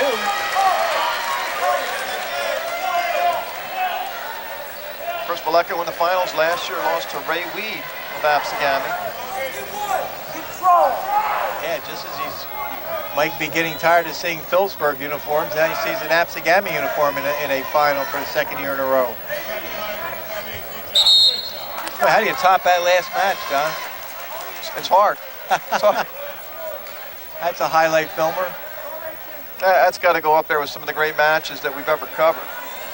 Some individual matches, and we've had a lot over the years. That's right up there with that come from behind was by Matt Suter in the regions. Against Kip Covington, of course, the Damian Covington, Pat Lynch matches, the Doug Arena, Darren Dobzhansky, not as much for the score of the match, but the implications and what happened at the end of the match, where it went from a 4-point decision for Paul VI to a 3-point decision, and Paulsboro wins the match. Stay tight. Don't relax. Stay tight. And stayed unbeaten. That's the year Paulsboro finished 1, Paul VI finished 2. And that was back, you can tell it was great wrestling when the final score is like 23-22, when you have those low-scoring matches. Granted, I think maybe there was 12 or 13 weight classes back then, but... It just shows the intensity. There's another false start. There's two cautions in a row against Goodman. You notice he started from the left the first time, got a caution. Started from the right the second time, got a caution. So that's 2 cautions in the same series. He's got to be careful. Next one's a point, and thereafter every one is a point.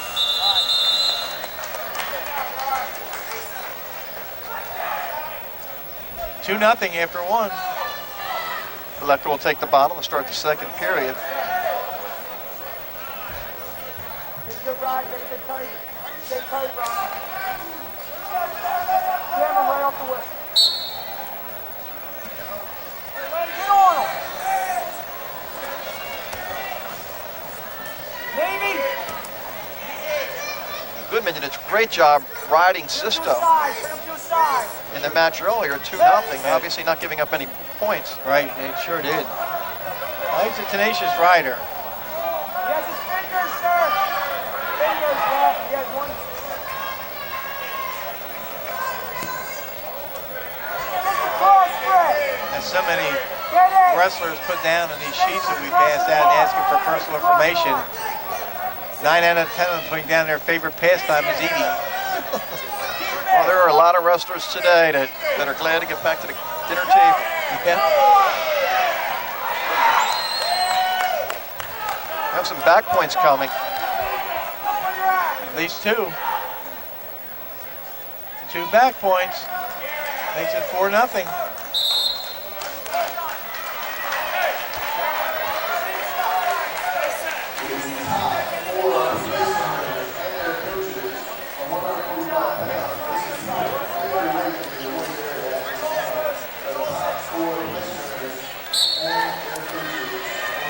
Goodman's trying to pick up the second crown for Absegami.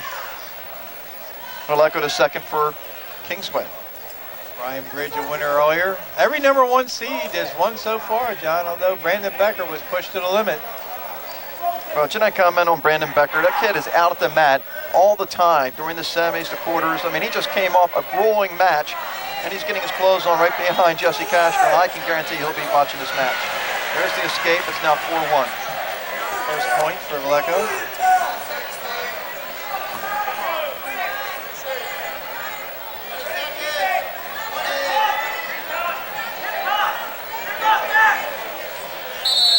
Goodman looks like a strong 52-pounder. Yes, he does. Only a sophomore. Other credentials were laid in place last year when he came up here as a wrestler from Middle Township and had his district placement and his regional placement. There's another takedown. 6-1 at the buzzer.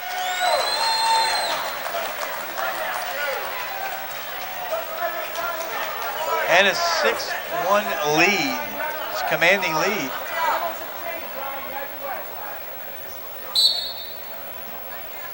I would think years ago, Vogue, in this tournament, you'd see a lot of undefeated wrestlers, a lot of matchups. Now with tournaments and everything like that, the big tournaments, you really don't see many undefeated wrestlers anymore. Well, no, because the quality of competition is risen such, and they go. The big teams go out there for these tournaments to give a lot of competition. Right. Absegami and that Beast of the East, very few wrestlers are going to come out that with a perfect record the first weekend. Kingsway in the same tournament. Right.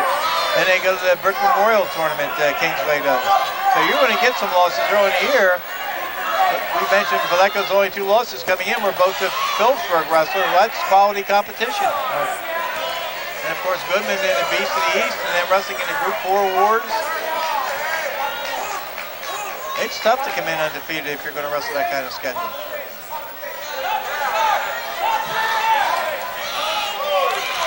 There's an escape. It's now 7-1. Goodman right on that leg again. Stalemate.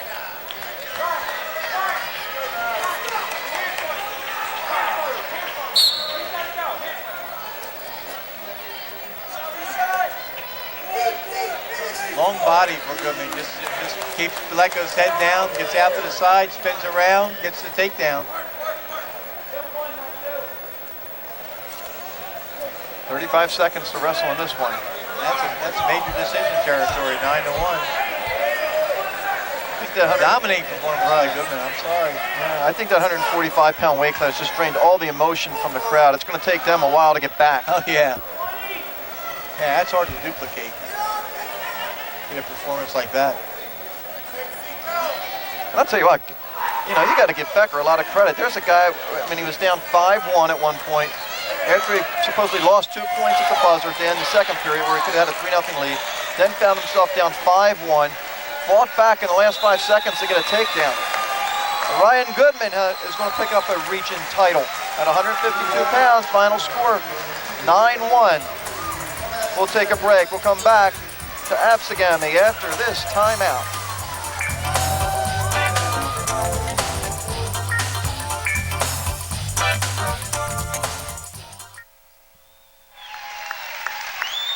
Welcome back to Absegami. We take a look at consolation highlights from 160 pounds. The number 1 seed, Ray Lamb, lost in the semis, but he battled back to defeat Frank Hales of Overbrook, 7-3.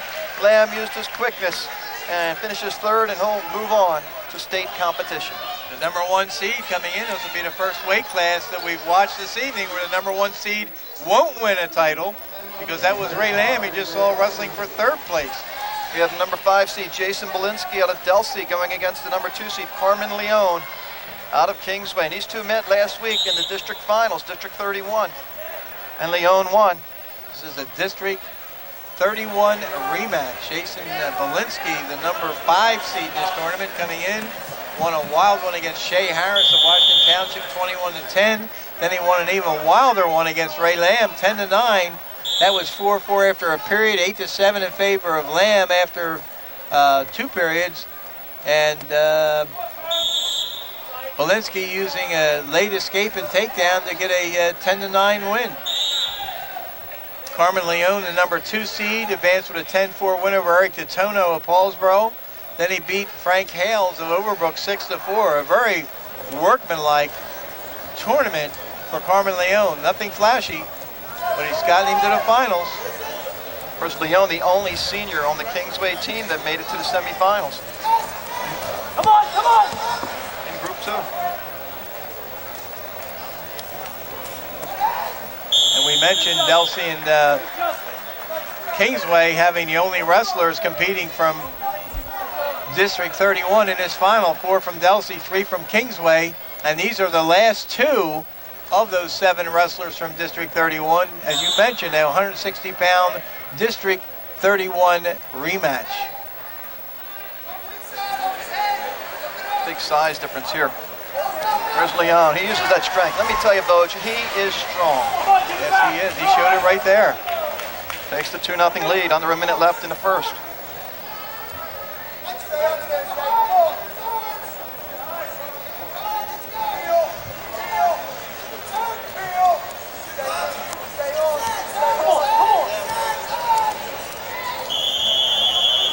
Go back to the center.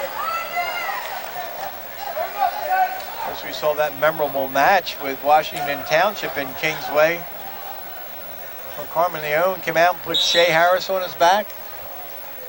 Almost had the fall, and that would have given Kingsway a win over Washington Township. Shea Harris fought off,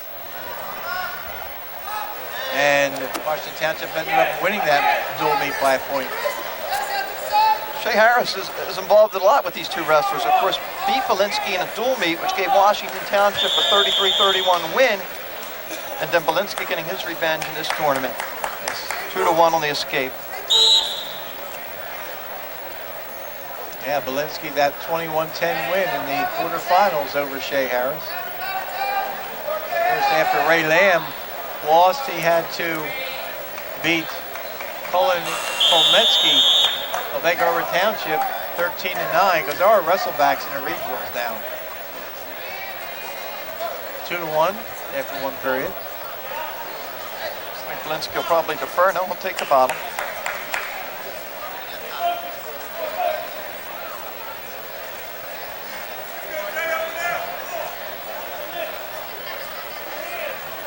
New uniforms for Delsey, it looks like, Boj. Very sharp uniform. In fact, it's both teams, Kingsway and Delsey, sharp uniforms.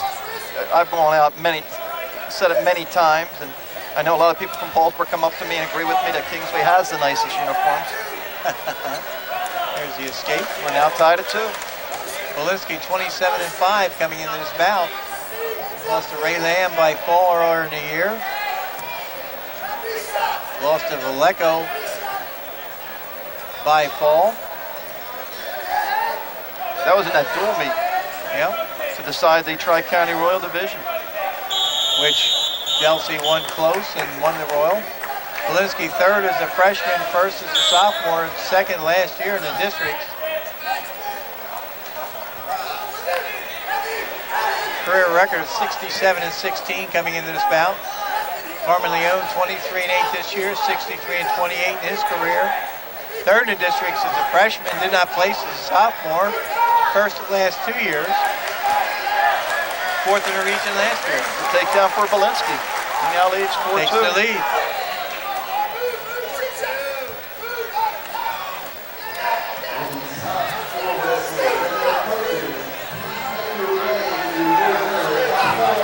Leon with 8 losses, only 3 coming at 160 pounds, 2 at the Beast of the East and 1 to Dave Post of Phillipsburg in that Brick Memorial Tournament. He's wrestled 71, 189, and 160 this year. Which surprised a lot of people when they saw him entered as a 60-pounder in the district, because he had wrestled 171 to 189 so many times, but he had his necessary 50% weigh-ins at 60 to qualify him to wrestle 60 in the district. people have to remember, it's not where they wrestle, what you see in the newspaper, it's where they weigh in. Right. You can weigh in at 116, wrestle up at 71, and it shows you 71 in the newspaper, but you actually weighed in at 60, and that's your qualifying weight towards the 50% rule. Oh my, nice move by Leon. Question is, he get 1 or 2? He gets 2, and a big 2. With 5 seconds to go in the Absolutely, period. and he gets the start on the bottom to begin period number 3. Oh, if he chooses to do so. That ties it up.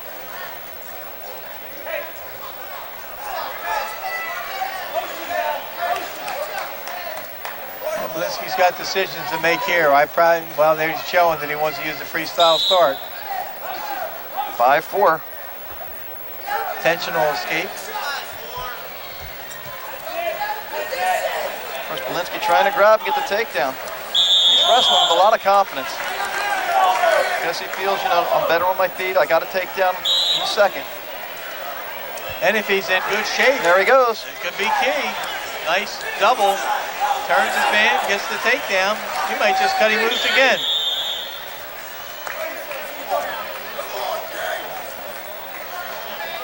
(6-5) the lead he has as we get an injury timeout.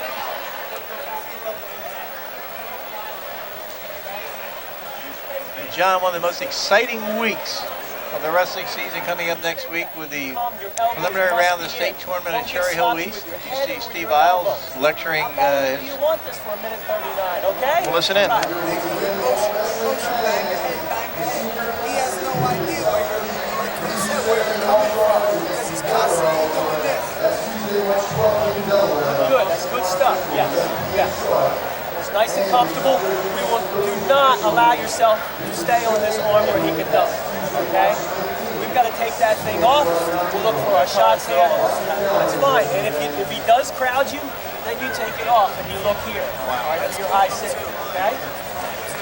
Now believe in yourself. Well, there you go, folks. That's what wrestling coaches go through.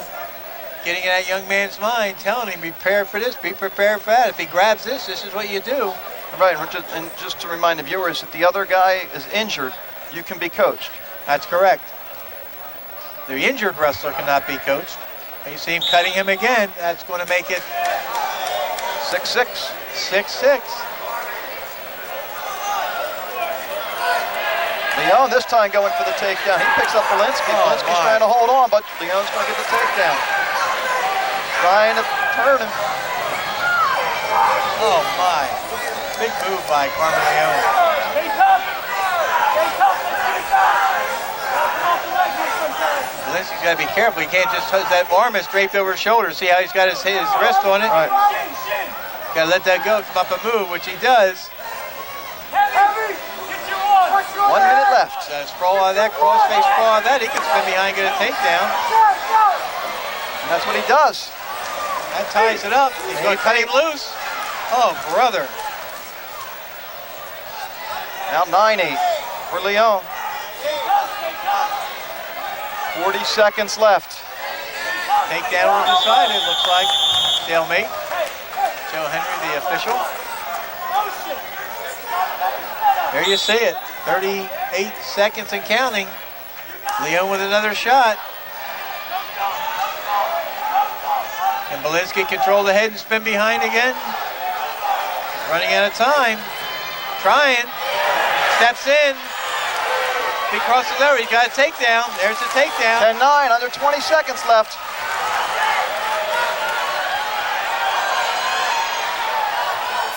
He's going to... If he keeps him down, he's got to keep him down. He's going to win a title. Jason Belinsky, the junior from Delsey. Stalling warning with 2 seconds to go. 1 point lead. All he's got to do is collapse on him. He can't be called for stalling that quick. And Jason Belinsky will win the region title. Oh, he's going to be a candidate for Outstanding Wrestler. He's one of them.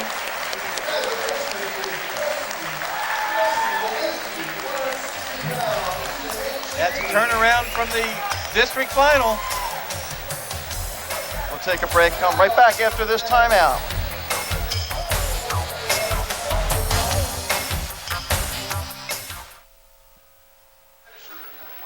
Welcome back to Absegami High School as we get ready for 171 pounds. This is a rematch of District 29. Zach Garrett of Paulsboro, who went into the District 29 final as the number 2 seed. He's the number 1 seed today as we see the consolations. And this is a great freshman vote. Vince Jones of Winslow Township with a 6-4 win over Matt Hagel of Mainland. Of course, Alexis Aquino, the opponent for Zach Garrett.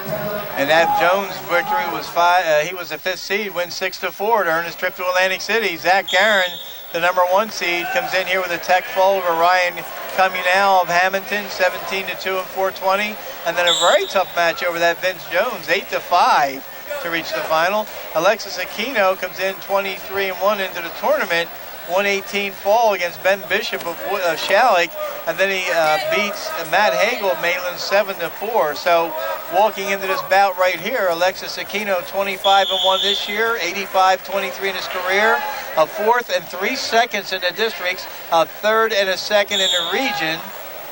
Zach Garrett, a junior, 31-1 this year, 67-12 in his career,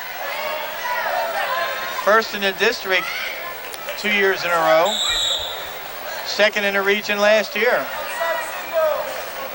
And of course, we saw the district where Aquino jumped out to a 2-0 lead. Garrett escaped. Garrett got a 3-2 lead. Then he put a cradle on Aquino and pinned him.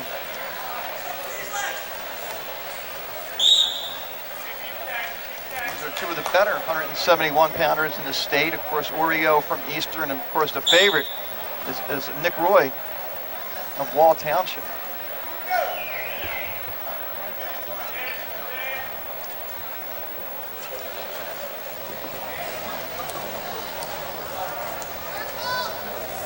Took that early lead in the district final with a first period takedown. Yes, he did. And you have a tendency, I think, sometimes meeting the wrestler the second time around to be a little bit cautious. I think they fully respect each other.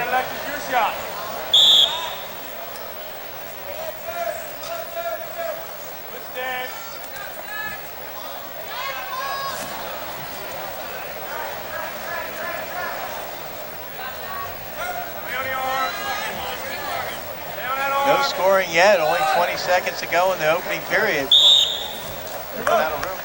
More of a defensive filling out period here from the 2 wrestlers.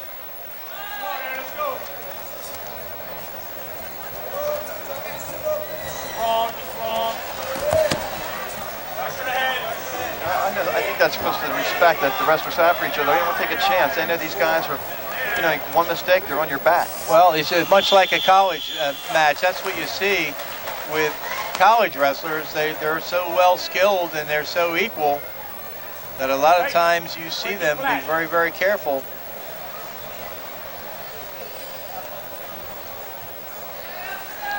Second period, this is Garrett's choice. He'll take the bottle.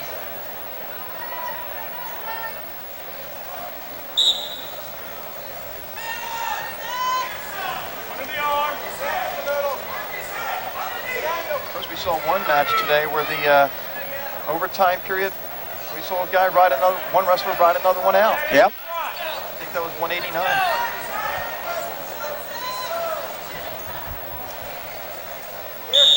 It was stalemate. Yep.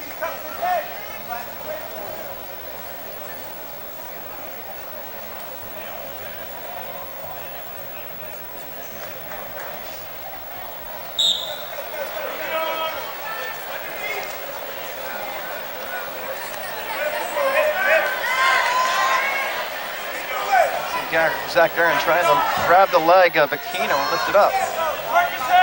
Well, and Aquino, having been through the wars one time with him, I know he knows what to expect. Neither one executing a lot of offensive moves. Of course, Aquino's got to be the aggressor here.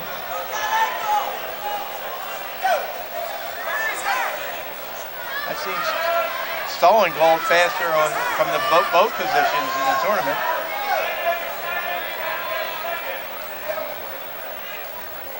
.57 seconds left, still no score. Period number 2. Alexis Aquino, the number 2 seed out of Deptford. Zach Garrett, the number 1 seed out of Paulsboro. Now you have the first stalling call against Aquino.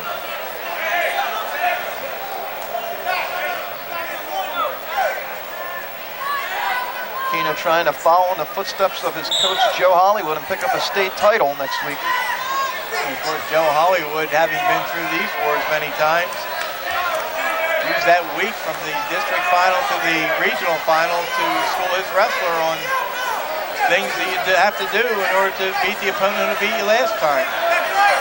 Garen trying to come out the back door a little bit.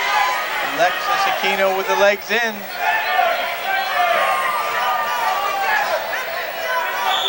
Another stalemate. Only 21 seconds to go. Aquino riding the entire period so far.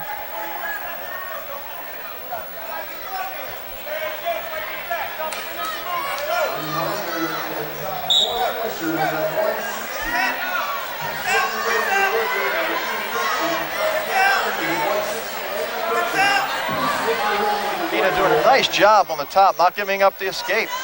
And taking this man down when Garen come up like that. That avoids getting the stalling call. He's going to leave this period with a 1-0 lead. Oh, 0-0. Well, yeah, 0-0. Right. Rode him out. Can Can get the 1-0 lead if he comes off the bottom.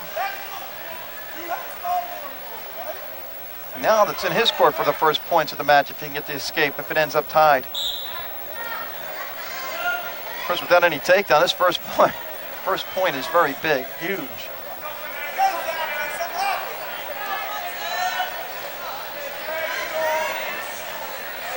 And Garen gets it up, 1-0 for Aquino.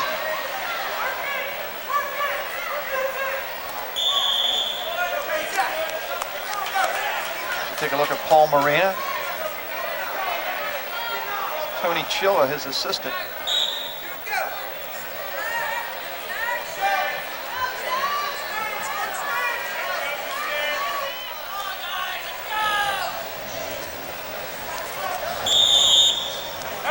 We see Joe Hollywood, former state champ.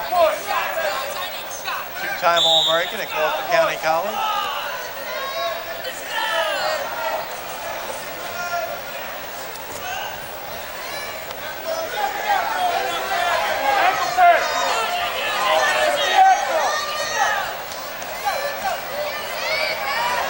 Garen trying to Nice get the move first by takedown. Garen, gets the takedown. 2-1.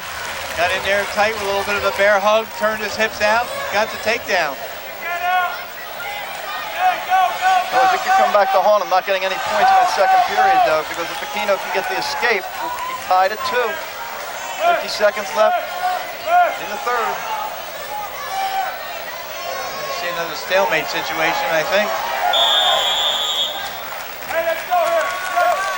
Stalemate. 41 seconds to go. And Garen riding for 41 seconds.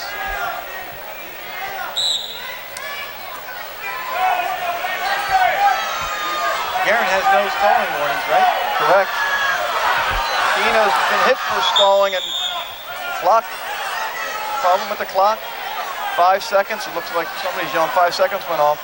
Forgot to start the clock.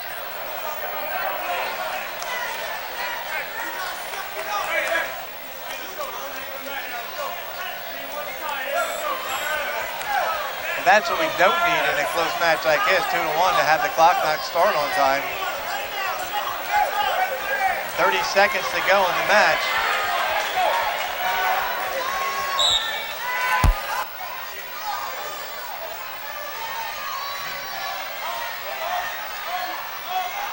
Garen's driving the half in there. Aquino trying to come out the side. Forward roll, Garen follows him. No escape. Still no escape. Still no escape. 5 seconds. Garen's gonna hold on and win this match. Wow. 2-1. What a match. What a match. Wow.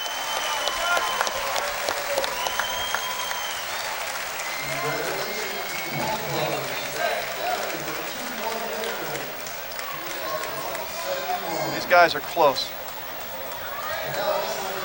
2-1 win by Garen, and that's the his first regional championship after finishing second last year, and the second regional champion for Paulsboro this evening. Let's take a look at consolation votes. We talked about it. Riding your man out for 30 seconds. That's exactly what Greg Maxwell of Buna did. And look at the end of this too. Look at the holding on to that leg. Right there, this is sudden death, second overtime. And that's it. Greg Maxwell from Buna, the number 3 seed, beats Rick Amos of Hamilton 5-5, double overtime ride out. Okay, sets us up for 189. Jeff Black of Absegami, the number 1 seed. James Funk of Paulsboro, the number 2 seed. These two guys met in the dual meet this year. Black winning that one 7-2, which was Funk's only loss in the state. Or no, I'm sorry, his only dual meet loss. He lost in the Caldwell tournament. He lost in Deep Creek. Yes. Lost at Caldwell to Brett Amos, who was it, Jankos? Brett Jankos of Brick Memorial. Brick Memorial by a point on a stalling point. Lost in Deep Creek, Virginia to Patrick Bond of Great Bridge, a freshman. And he lost that on a tiebreaker, sudden death tiebreaker, the second overtime. Bond had choice and took the bottom and escaped.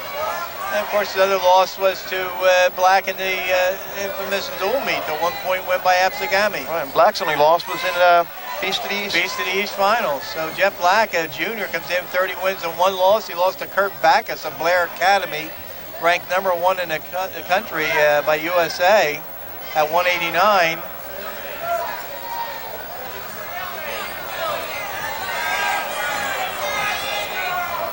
These two guys met 3 times last year, Funk winning 2 of those 3. Yeah, Funk winning in the dual meet, then Funk losing in the regional semifinals, then coming back and beating Black in the super regions last year. Funk in 24-3 coming into this bout.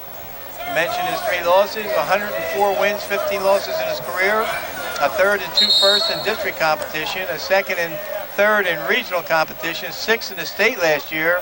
Is aiming to go to Lackawanna Junior College to play football and develop his kicking skills. Just a takedown for Black. He has a 2-0 lead. And he cuts his man loose. Very, very confident.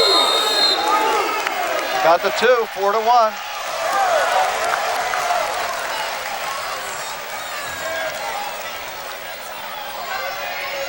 Lead with 46 seconds to go in the first period. Just going to let him go again, Vogt. Black is wrestling with a lot more confidence this year than last year. He's bulked up. He looks very strong. He's very aggressive. I mean, he even looks bigger than Funk out there.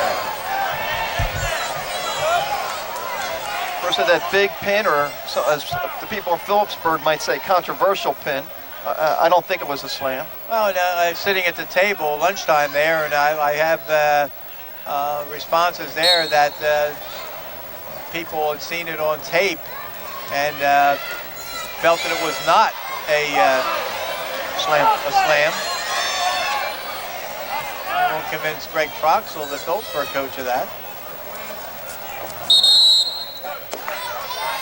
And of course, what we talked about on your show before, Troxel's remarks in the newspaper was that he didn't mind losing, but he disliked losing to a mini all-star team. Reference to different wrestlers that have come into the lineup for Absegami in the last couple of years. Well, Vogt, you know what I say to that? Well, Phillipsburg's lineup consists of all Phillipsburg kids.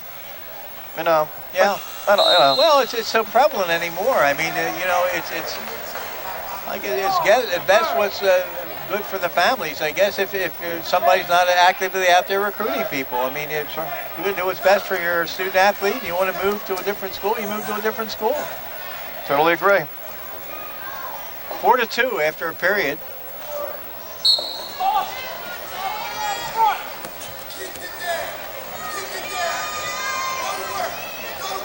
Black starts on the bottom.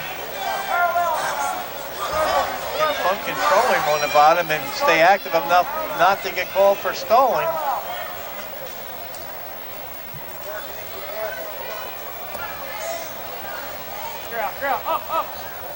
Funk, a 3-sport participant in Paulsboro. He was the quarterback and the kicker on the team this last year. And of course, he played baseball for a couple of years. Expects to do so again this year. had an abrupt end to his state tournament last year in the state semifinals when he broke his ankle, so state quarterfinals, he could not come back and compete, so he ended up injury defaulting and ended up in 6th place in the state. Black gets the escape. Now 5-2.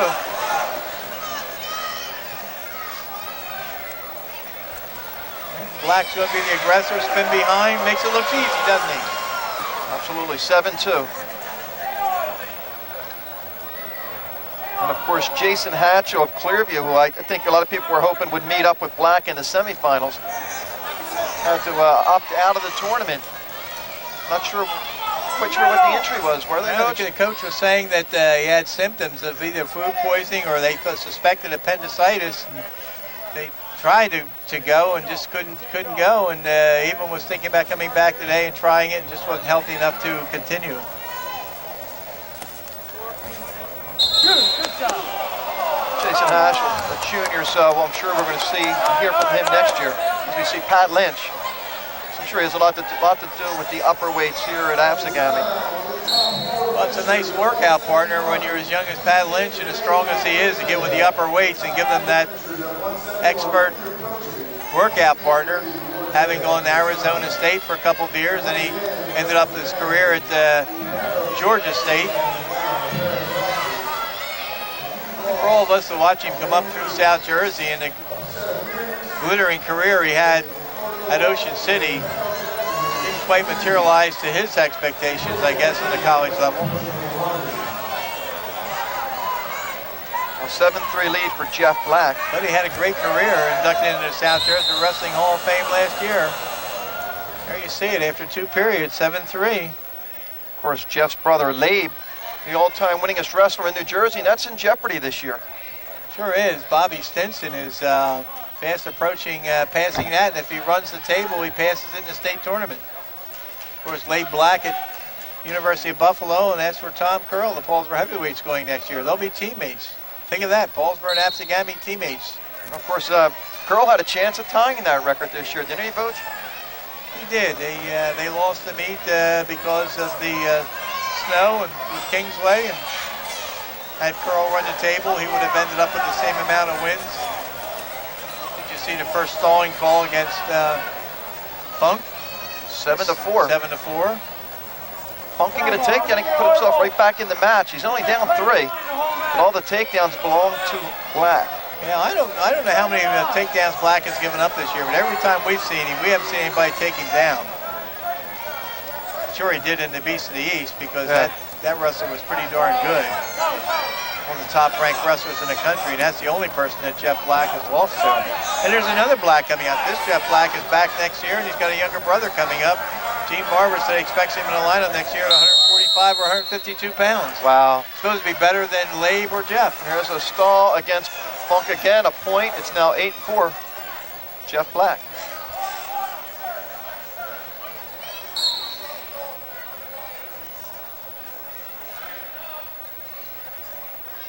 Labe Black with 142 wins, John? Yep. I don't know what Jeff Black's going to end up with, but then if his brother comes in, they could be challenging for the all-time record by brothers, I guess, in a state tournament. We'd have to look it up someday, see what the Suitors and the Hamiltons all ended up with. You figure between Jason and Matt, and then throw in Fred, Tim, and Jack. Well, it's hard to, of course, you got another Black coming in, sure. Family affair. Yeah. But the Scoves are a well-known name in the state circles. Hey, 3 Detalos. And 3 Detalos this year.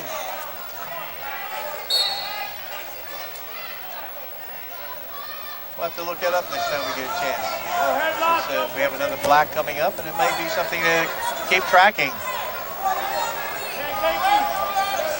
Come back on the show next year, John. I'll have the answers for you. Yeah, I'll give you a bunch of questions to find answers to those. You jot them down. We'll look them up. 19 seconds, 8-4 lead, and there's does he get the takedown? Yes, he does, 10-4.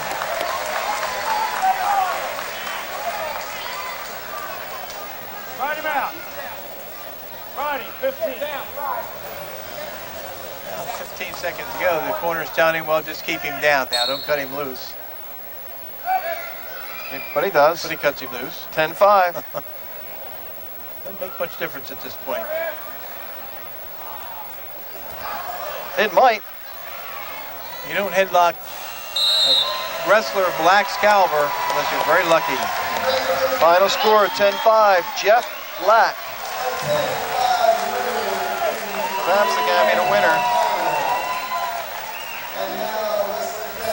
We'll take a break, come back with the final 2 weight classes after this timeout.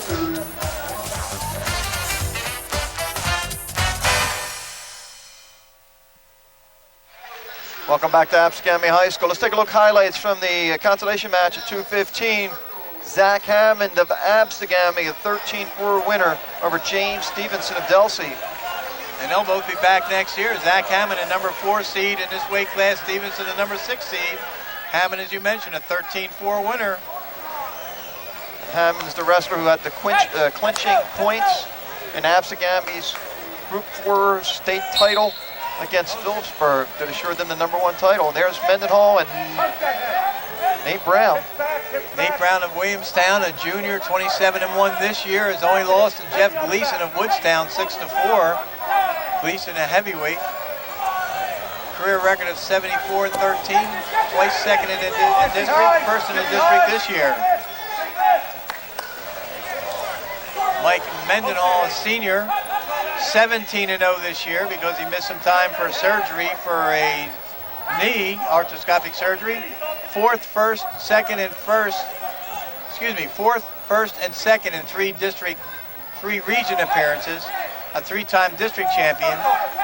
7th and 8th in the state as a sophomore. 3rd in the state last year. 4-time district champ, by the way. 4-time district champion. And a 106-15 record coming into this bout. You see that patented double leg takedown. Yeah, because that sheet's not updated, Voach. Is it? Mendenhall has Brown in trouble. Yeah, you're right. There's the pin. My. Wow, 103. Oh, brother. Very methodical, very quick, very painless. Wow.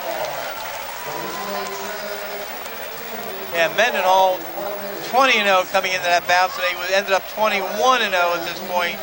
Nate Brown was 27-1 going into that bout. 27-1, Mendenhall the winner. Wow. We go to heavyweight. Let's take a look at the consolation match here. A couple of Gloucester County wrestlers, Jeff Tyler and John Hatchell. And Tyler will pin Hatchell, 2 minutes, 54 seconds. Continuing on Delsey's great run.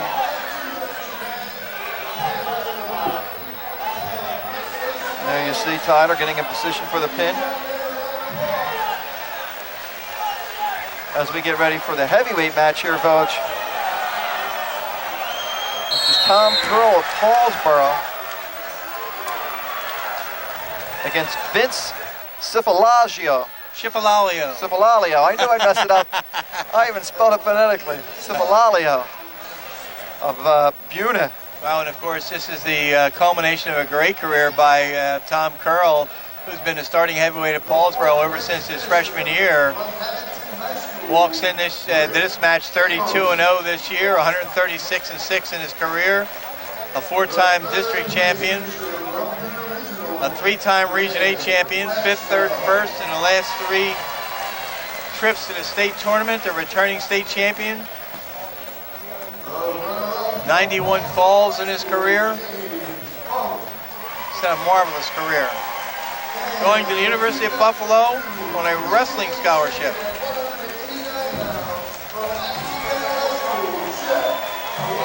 Vince Cifalalio from Buna as a senior, 28-1 this year. Only lost it to Kirk Easton of Egg Harbor Township, 3-2. 39-5 in a short career. 2-time district champion.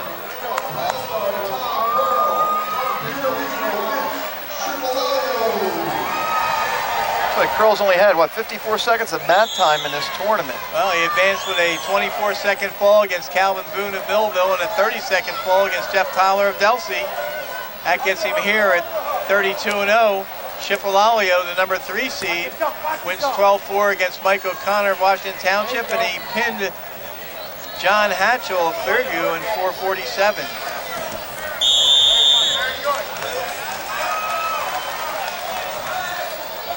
Tom Curl, not only one of the fastest heavyweights I've ever witnessed, but a very strong, great mat agility, great hips. Inside control. You gotta get your head in there. Get it dig in there.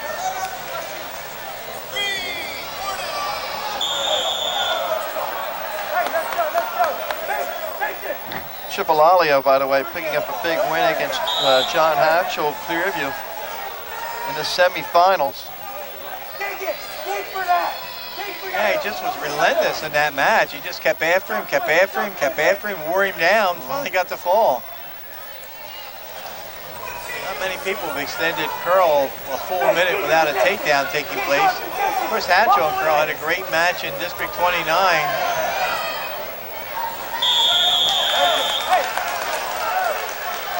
Chipalalio's got to watch the backing up.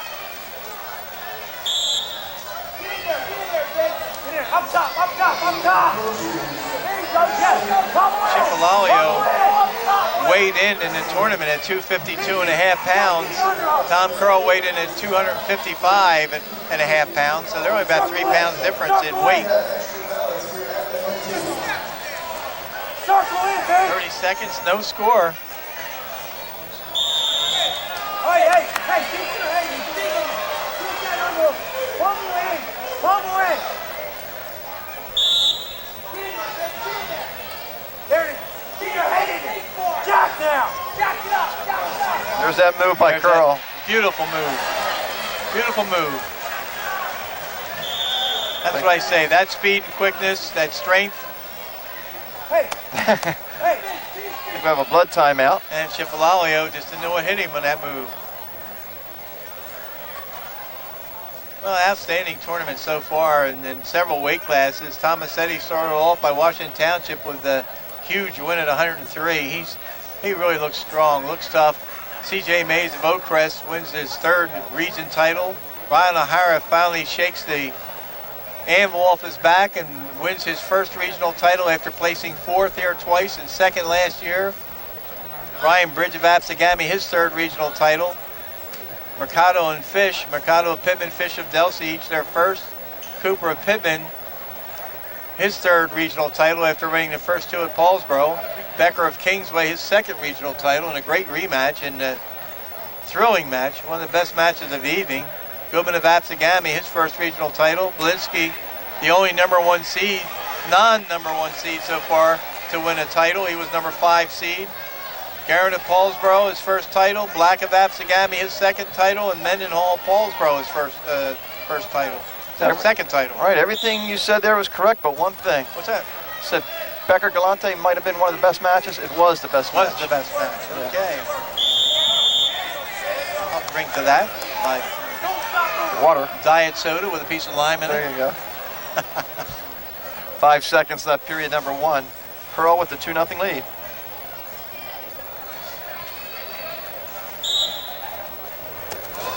Nice move by Chipalalio. Trying that roll through and see the agility of Curl to stay with it. Chipalalio has his choice. We'll take the bottom.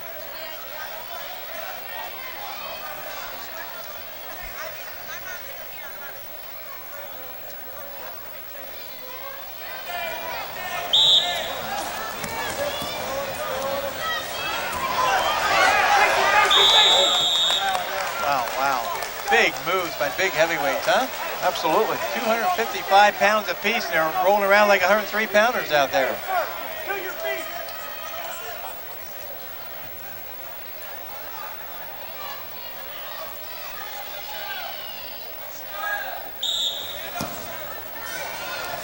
Curl breaks him down this time. I think you can see the strength of Curl when that breakdown. A lot of times the heavyweights are very difficult to break down.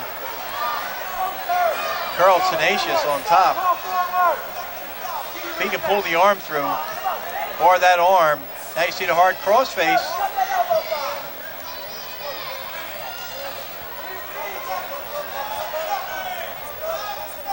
Of course, course, as you mentioned, Curl not much mat time to this point of 24-second fall and a 30-second fall, so 54 seconds of mat time coming into this bout.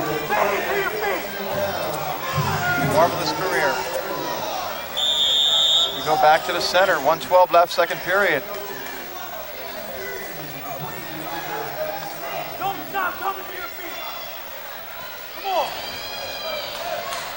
Joe Monteleone, the public address announcer I sat to for most of the next to for most of the tournament, said Schifferlalio is a cousin to the former Schifferlalio that wrestled at Una, and didn't really come out until late in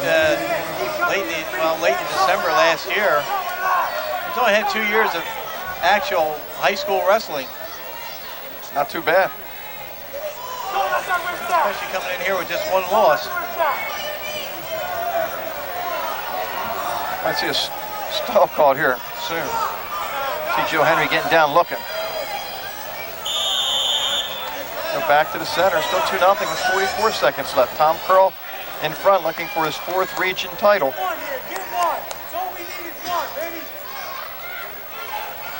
Well, he's the all-time state record holder for wins by a heavyweight. Broke Bill Duff's record, the former 2-time state champ from Delran, who played football at Tennessee and then played a little bit in the pros. Now coaching, I believe, over at Timber Creek, is he? I think so. Curl broke his record back in January. All-time wins by a heavyweight. There's never been a 4-time district, 4-time regional heavyweight champion in the history of the state. And of course, the listed record for pins in the state record book that's on sale in Atlantic City showed Damian Hahn with 89 career pins, and Curl has surpassed that. 91 pins coming into this match.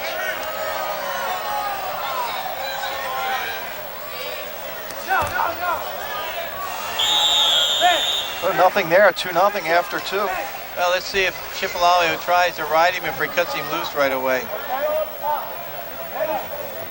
I don't know if you're going to take him down. No, I think he's going to cut him loose, because if he tries to ride him, Curl's tenacious with his reversal moves and can put you right on your back. And now he's going to make Curl chase him again. Of course, this way, Curl can take you down and put you right on your back. They go, well, time to reset the headgear.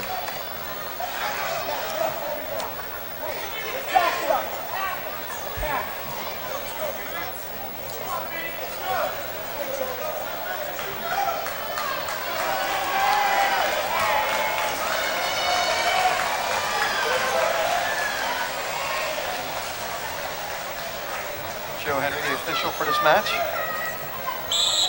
Come on, baby, up top. You gotta get your underhook. Pummel with both.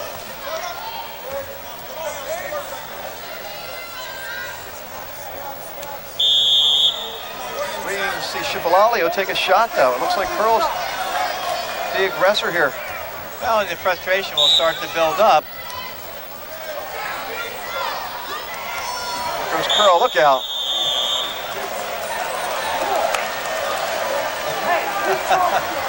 Looked like performing for the Red Raider football team that went undefeated this year. Had a lot of tackles. He and Zach Garrett at Mendenhall when he was healthy, a lot of tackles.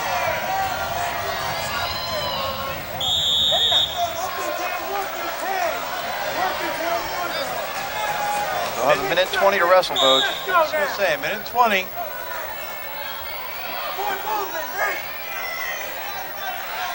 There's the stall warning. Point. Yep. Now 4-0. There goes the headgear again. Well, I'm sure Curl would have liked to have ended his career in Region 8 with a fall, but Schifferlalio only one loss this year, so he's not a novice out there. Let's go, Jake. Let's go for it.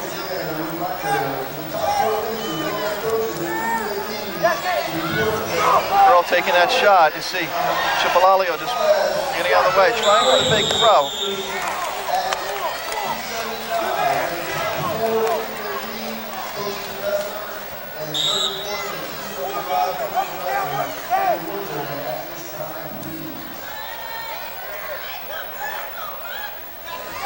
down to the final 45 seconds. Come on, baby. Come on now.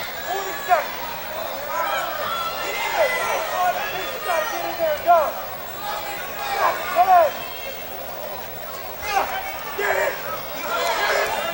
Here we go, Shipalalio trying for the shot. Curl gets the takedown. It's now 6-0.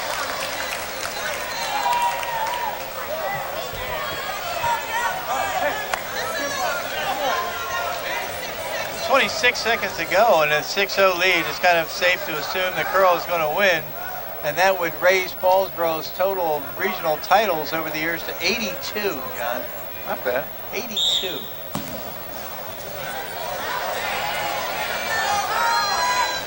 Considering that Lenape is second all-time with 38. Four-time regional champion on a district and regional level. 17th major tournament victory in Tom Curl's career. One tournament to go, the state final. 6-0 win for Curl. Let's do a quick recap, Boj. Paulsboro did a great job in the final. How many did they send? 6, picking up what, 4 titles? They sent 6 to the finals, picked up 4 champions. And like I say, that raises their career total number of regional titles to 82, far surpassing second place all time, 38 by Lenape. Right, and an outstanding job, by the way, at 160 by Jason Belinsky, battling back from the number 5 seed. He was the only one that wasn't a number 1 seed to win a regional title. Everybody else that won a regional title, 13 out of 14, were the number 1 seeds and expected to win. And he knocks off the number 1 seed, Ray Lamb, in the semis, the number 2 seed, Carmen Leon, in the finals. And of course, the great bout at 145 between Galante and Becker Vogt. I mean, what can you say about that? Any other year, Joe Galante deserved a better fate. I mean, Brandon Becker, you got to give him all the credit in the world because he was down big time in that match against an undefeated wrestler, and he battled back, did a great job. One of the most exciting bouts of the evening. Well, that about wraps it up for tonight. For John Vojing, I'm John Mondelli. We'll see you next time.